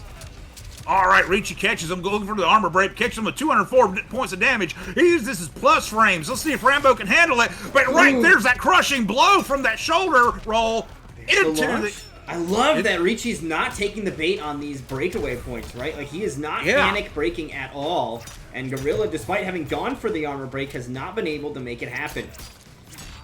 One more hit into Fatal Blow, he could still do this. Gorilla's not out of it yet.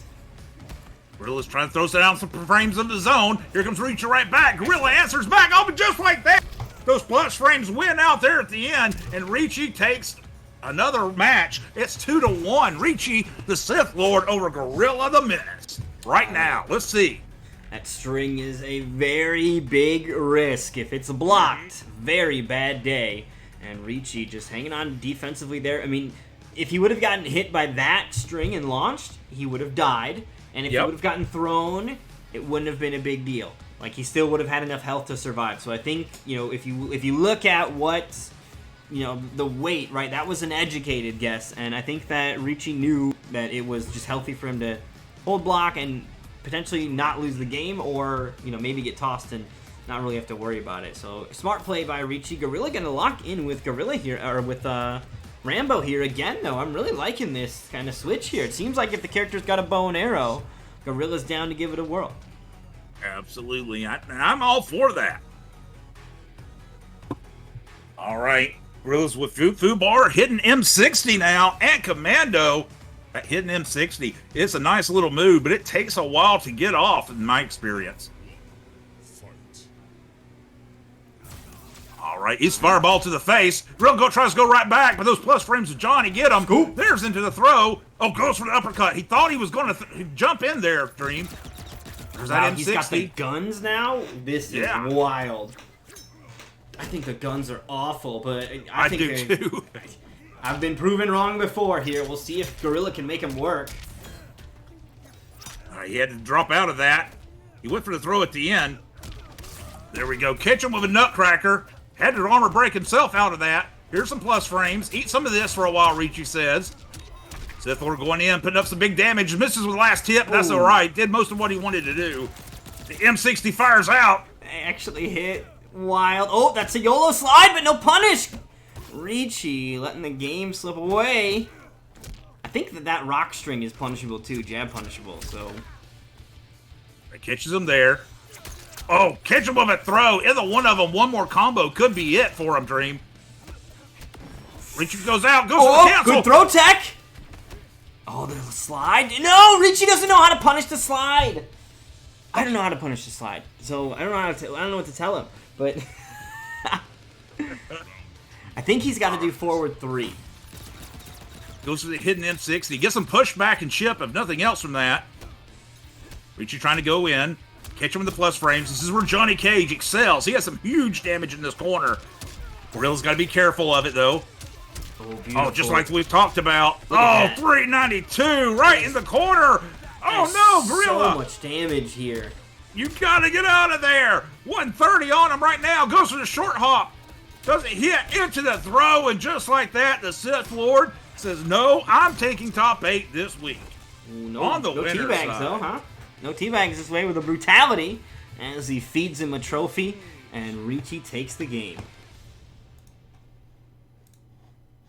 What a wonderful set. It's so fun seeing Rambo in there. Absolutely. And seeing Rambo win. Like, Rambo actually putting some good work in, right? It wasn't just like sacrificial Rambo. Gorilla got a victory in there and was making some plays. He was, and it looked like Richie wasn't quite sure of some of the things on Rambo. Maybe he hasn't got a big matchup of that enough, but man, what a good job by Richie adjusting, keeping his game plan going. Even when Gorilla changed it up. Good job. Absolutely. So we're going to go ahead and get some invites out for our final match of the evening. It's going to be Robitussin versus Cam is Black.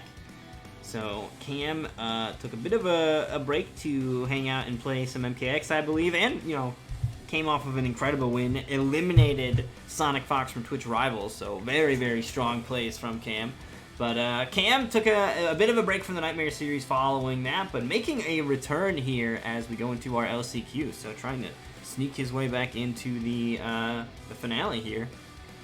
We'll see if he can make it happen. Robitussin going to try to stop him.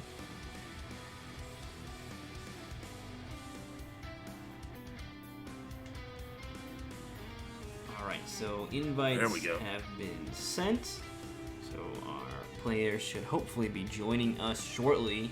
And this is going to be an insane match. Now, we could end up seeing a Liu Kang mirror here, but Cam also does have like a really strong Fujin and a handful of other characters as well. But, you know, both of them definitely do play Liu Kang. Absolutely, but we also saw Robitussin earlier coming off his Liu Kang pick, going against Joker. Instead, I believe he went with Johnny Cage. Mm-hmm. Yes, so he did. Very nice play. I will say, Robitussin, man, he's such a good player and so patient in his gameplay. It throws a lot of people off. He has really leveled up over the last year or two, so this should be a really good match between these two competitors. All right, I fucked that thing up, and I want to make it look right. Whoops. Pretend you didn't see that. Or yeah, you only saw that. Fuck, whatever. All right, Cam looking around. Robitussin already on Liu Kang. Cam teased us with Devora, decided to come off of it. I'm curious if Cam's going to go for the mirror match, or if he's going to bust out the Jax or Fujin or some of the other characters. It looks like it's going to be Jax up first. Metal arms are better than flesh. Absolutely, and this Jax is nothing to laugh at. Can't wait to see him in action. Such a good player for Jax. We have a few Jaxes, but we don't get to see them that much anymore in the Nightmare series. We used to see them all the time, but now we don't see them as much. And I love me some Jax play. Here we go, right off the bat. Two Revenants looking at each other. Oh, got him with the low fireball. Tries to heat up those arms. The more heated up those arms get, he can fire fireballs out of his own just like that and do more damage with his punches. Oh, catches him a little hit right there. Goes for the command throw. Doesn't amplify it. Keeping his bars right now. There's a low fireball from Robitussin. More low fireballs here, just keeping those metal arms away from him. I think that's kind of a good goes plan, for the raw dragon kick. It didn't connect. Man. He tried to get in there, and now that he's in there, it's Cam's turn to go to town. Look at how heated those arms are as well. This is going to be a restand. The pressure going to be unending right now from Jax as a command grab scoops him up and takes the round. Absolutely. There's a place you don't want to be with Jax, and that's with him gaining the momentum up close. Robitussin throw out some fireballs, amplified him up. Here comes Jax right back. This will be extended combo. Into the gotcha grab. So 307. So much heat. Those crushing blows are going to be a big threat. Looks like he doesn't have the extended or the expert grappler string, so he won't have the KB from that, but the rocket KB is still in there, and of course his forward throw going to be reliant on that heat as well. And I think Jax has to get a hit combo of 7 hits for that crushing blow on those rockets to connect. I think it's 6 actually. It's not even that high. Is it 6? Yeah. Yeah, it's not as high as other characters. He's fighting back, trying to go. Both characters low on health right now. Robitussin trying to do the poke game. So is Jax coming right back at him. Staring at each other. Oh, caught him with a little poke, but didn't believe. Caught him there into the fatal blow. This should be it for Robitussin. He should be able to take this round easy. Just like that. Is this going to kill? I think it will. And just like that, Robitussin ties it up 1-1. Of course, that's a resource Robitussin doesn't have for this next matchup, and Jax still does. And Jax's fatal blow, incredibly strong. Goes very far, very fast. Fully heats him up afterwards. So the post-fatal blow game allows for some incredible momentum here. Will he get the opportunity? Restanding off of that bicycle kick. One of the things that people kind of don't really remember about bicycle kick is it is a restand, too, if you just do the normal one. Yeah, absolutely. You normally we see these Liu Kang players spending all their bars on bicycle kick to load up that crushing blow, but I don't think I've seen Robitussin hit one amplified one tonight yet. Into the throw. I'm not sure either. We'll see if it ends up making an appearance. There's that Dragon's Gift fire buff, but all right, Cam has his own artillery ready for it, and now fatal blow ready. He cannot throw fireballs willy-nilly anymore at this range. He will get caught by a fatal blow. He's got to be careful. Absolutely, that dash punch by Dash You see him by trying Jax. to bait it, right? Just whiffing jabs. Oh, but he's going to get it with the caught him! launching And he went for overhead. That is so sick. You saw Robitussin there throwing jabs out, trying to get some kind of movement, and Cam said, fine, I'll move. Went for the overhead. It has deceptively long range. Pops him up, and he's got the armor-breaking fatal blow to close it out. Very nicely done as Cam takes game 1. Absolutely. That was amazing timing and thinking by Cam is Black. We'll see what the next round does. With Robitussin stable to the Shaolin, where he switch it off and go back to his Johnny pick. I think Robitussin has a few more characters as well. I don't think coming off Liu Kang at this point is what he's going to do. It was a very close matchup. He just needs to adjust some things. Maybe take some of the 60 seconds to think of his game plan and going back in it again. But what a great set right there.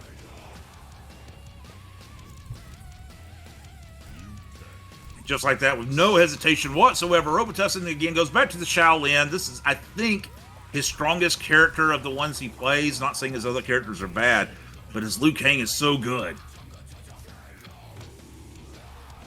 Yeah, I'm definitely, I think, most known for the Liu Kang, so no surprises here. Cam, I think his Jax is really solid, though. We've seen it a few times, and it is quite strong. Yeah, absolutely. His Jax is very strong play, as we just saw, and he gets the timing very well. Here we go. Robitussin trying to punch his way in. Doesn't work. Here's the plus frames by Jax. Combo doesn't connect. Here's some pokes back. Those kicks. Plus frames. Okay. All right, just poking back and forth at each other. Goes for the overhead, catches him, but he was in the air. But then he catches him with another one. This should be some good damage by him. I think he was trying to jump out of the tick throw, so interesting that the overhead kind of covers that. Scoops him up with the gotcha grab. That's not what it's called. Quad slam. Rockets away. Wow, he's just freezing him up right now, though. He will roll out of the corner. Oh, I love it when Robitussin gets this combo. There will be a breakaway to stop it from getting too out of hand, but Robitussin now starting to take control. Big whiff on the command grab. He's got fatal blow. He's going to go into it. Is this going to do 50% for the kill? I don't think so, but it could. I don't think it will. Yeah, this last hit's got some scaling on it. Plus, we see the shields from Cam. But man, Robitussin is turning up the heat here. 479. All right, all a couple three more of those hits. are high. Dragon Goes to Spire's the- up as well. Oh, and there it is, just swinging. Oh, there. Just swinging and catching him. I thought he was going to throw out the low fireball, get some chip, but he said, no, sir, I'm just going to go right in with some punches. There's the low fireball amplified. Stagger him for a minute. Caught him with that one. Oh, there's another. This guy's Dragon Fire up. Jax trying to answer back. Nice throw. Throws him back towards the corner. This is where Jax wants you. He gets you to the corner. He can do a lot of damage here. Robitussin trying to fire back. Didn't quite have the timing there. And here's the quad slam. Puts him right back in the corner. Robitussin punches the way out. Low fireball. Oh, caught him there with the amplified. Got the Dragon Fire on. Caught him. Here's going to be some amplified bicycle kicks. We talked about that crushing blow earlier. Backbreaker throw. Jack's trying to fire back. You know if you can catch him right now with fatal blow available, but he got perfect block, knocked up, not enough to kill, but right here, just like that, Robitussin's back on the board. Absolutely, very nicely done. Robitussin answers back, tying it up. Also want to give a thanks to Boudin123 for the follow. Glad you're having fun checking on the Nightmare series. Seems we got a Cam is Black fan and a great person to be a fan of. Definitely bringing the heat here with Jax. Robitussin brings it right back, though, as we tie up the set and move into Game 3. I'm curious if Cam is going to maybe feed into the mirror match. We know he's got a strong Liu. Or also, is the Wind God going to make an appearance? But I'd love to just see more of this Jax. I love the Jax. I mean, the Wind God, I obviously love watching as well. Oh, but he changes everybody. He's going with that Nipple John pick. The True Con comes out.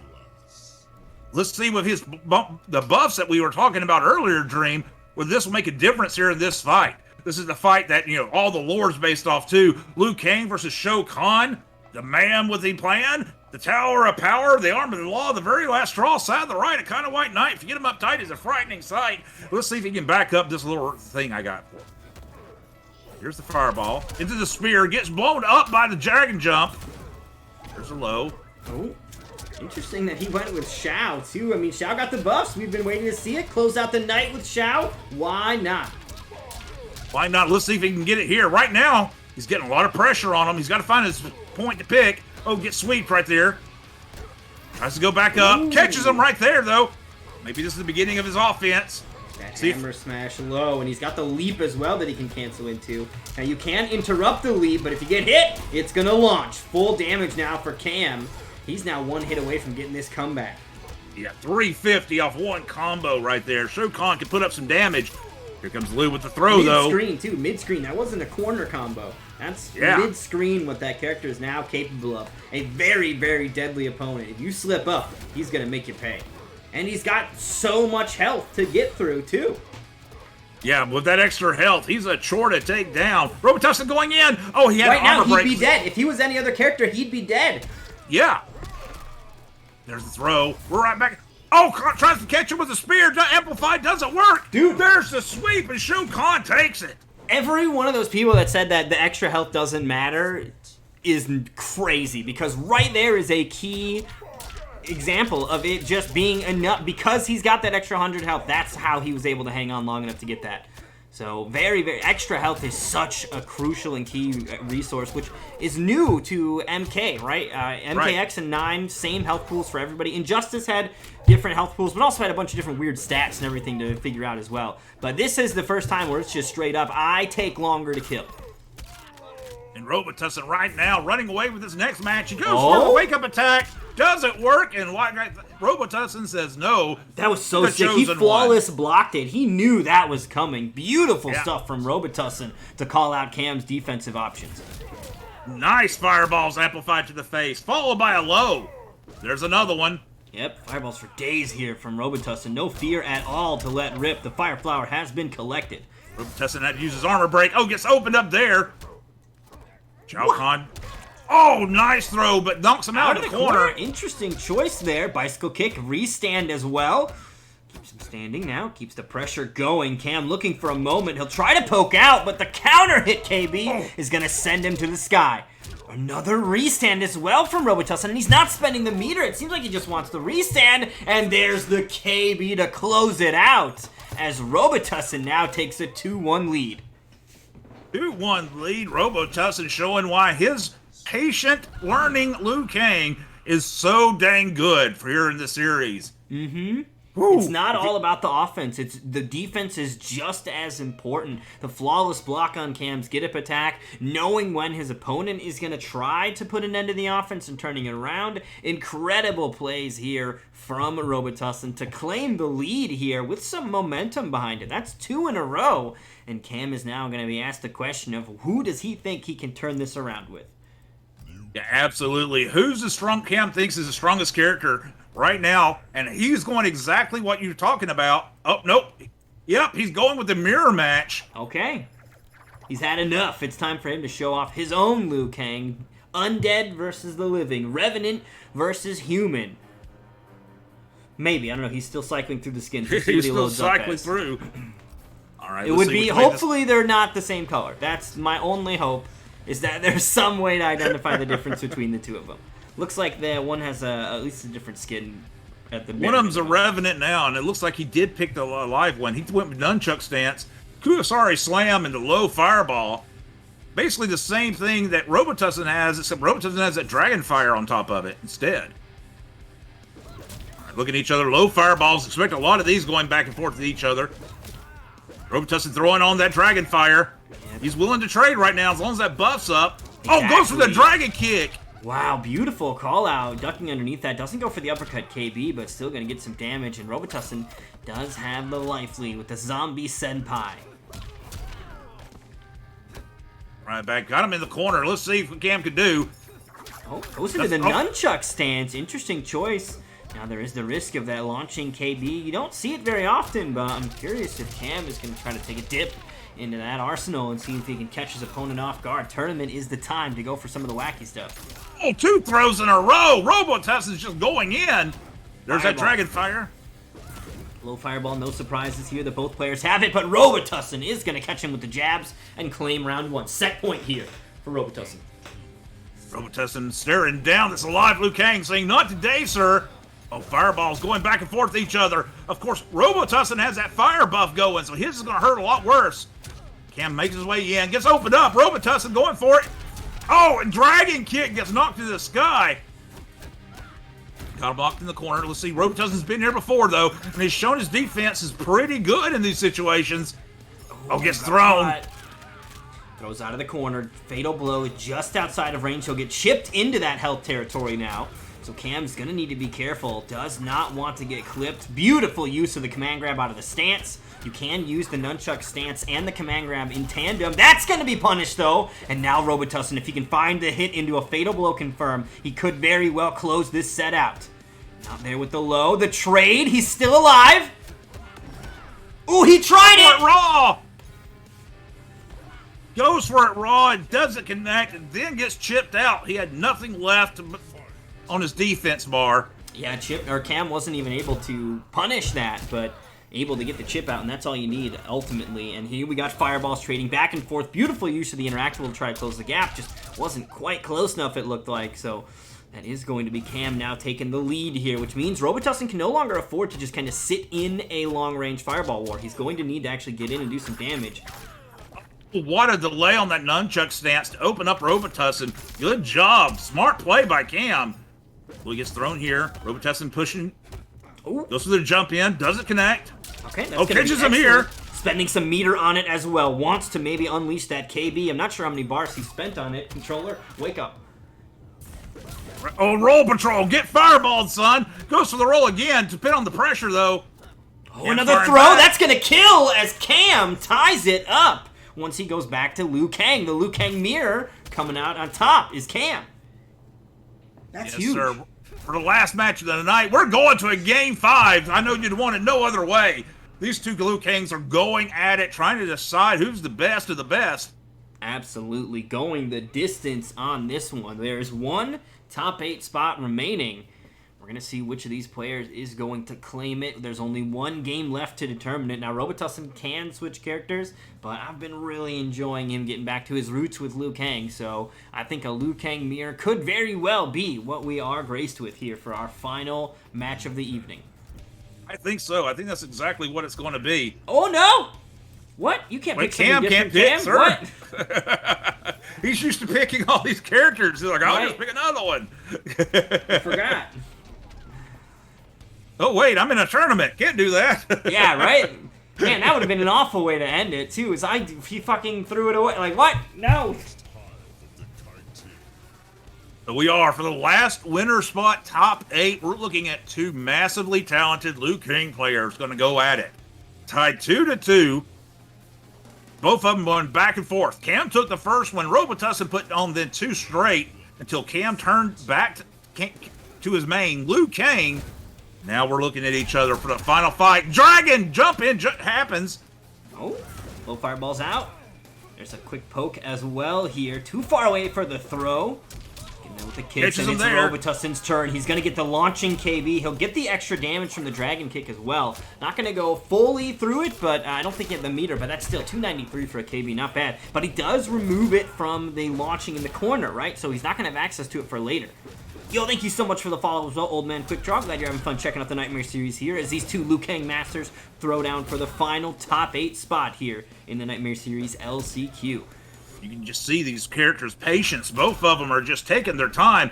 Oh, Dragon fires up. That means that his fire attacks are going to hurt more. Oh, he goes! He tried to time out the fatal blow. Such a smart move, but it didn't connect. I think he was trying to get the punish there, getting underneath that, and just unfortunately mistimed it. So Robitussin going to take a big advantage off that one. That's a full round, but here it is, the big launching KB uppercut from Cam to turn the tides backward into his pace. Goes in that nunchuck stance, goes for the command throw out of it. Robitussin fires right back, amplifies some bicycle kicks to get that crushing blow up. Now he's got him in the corner. What's Robitussin going to do? Oh, Cam's firing right back, loading up the crushing blow of himself, spinning off his bar. What? Oh, the raw dragon kick missed. That was so wild. What a weird game of leapfrog they just played right there. All right, Robitussin does have access to his fatal blow here. Spins his bars on those fireballs. Again.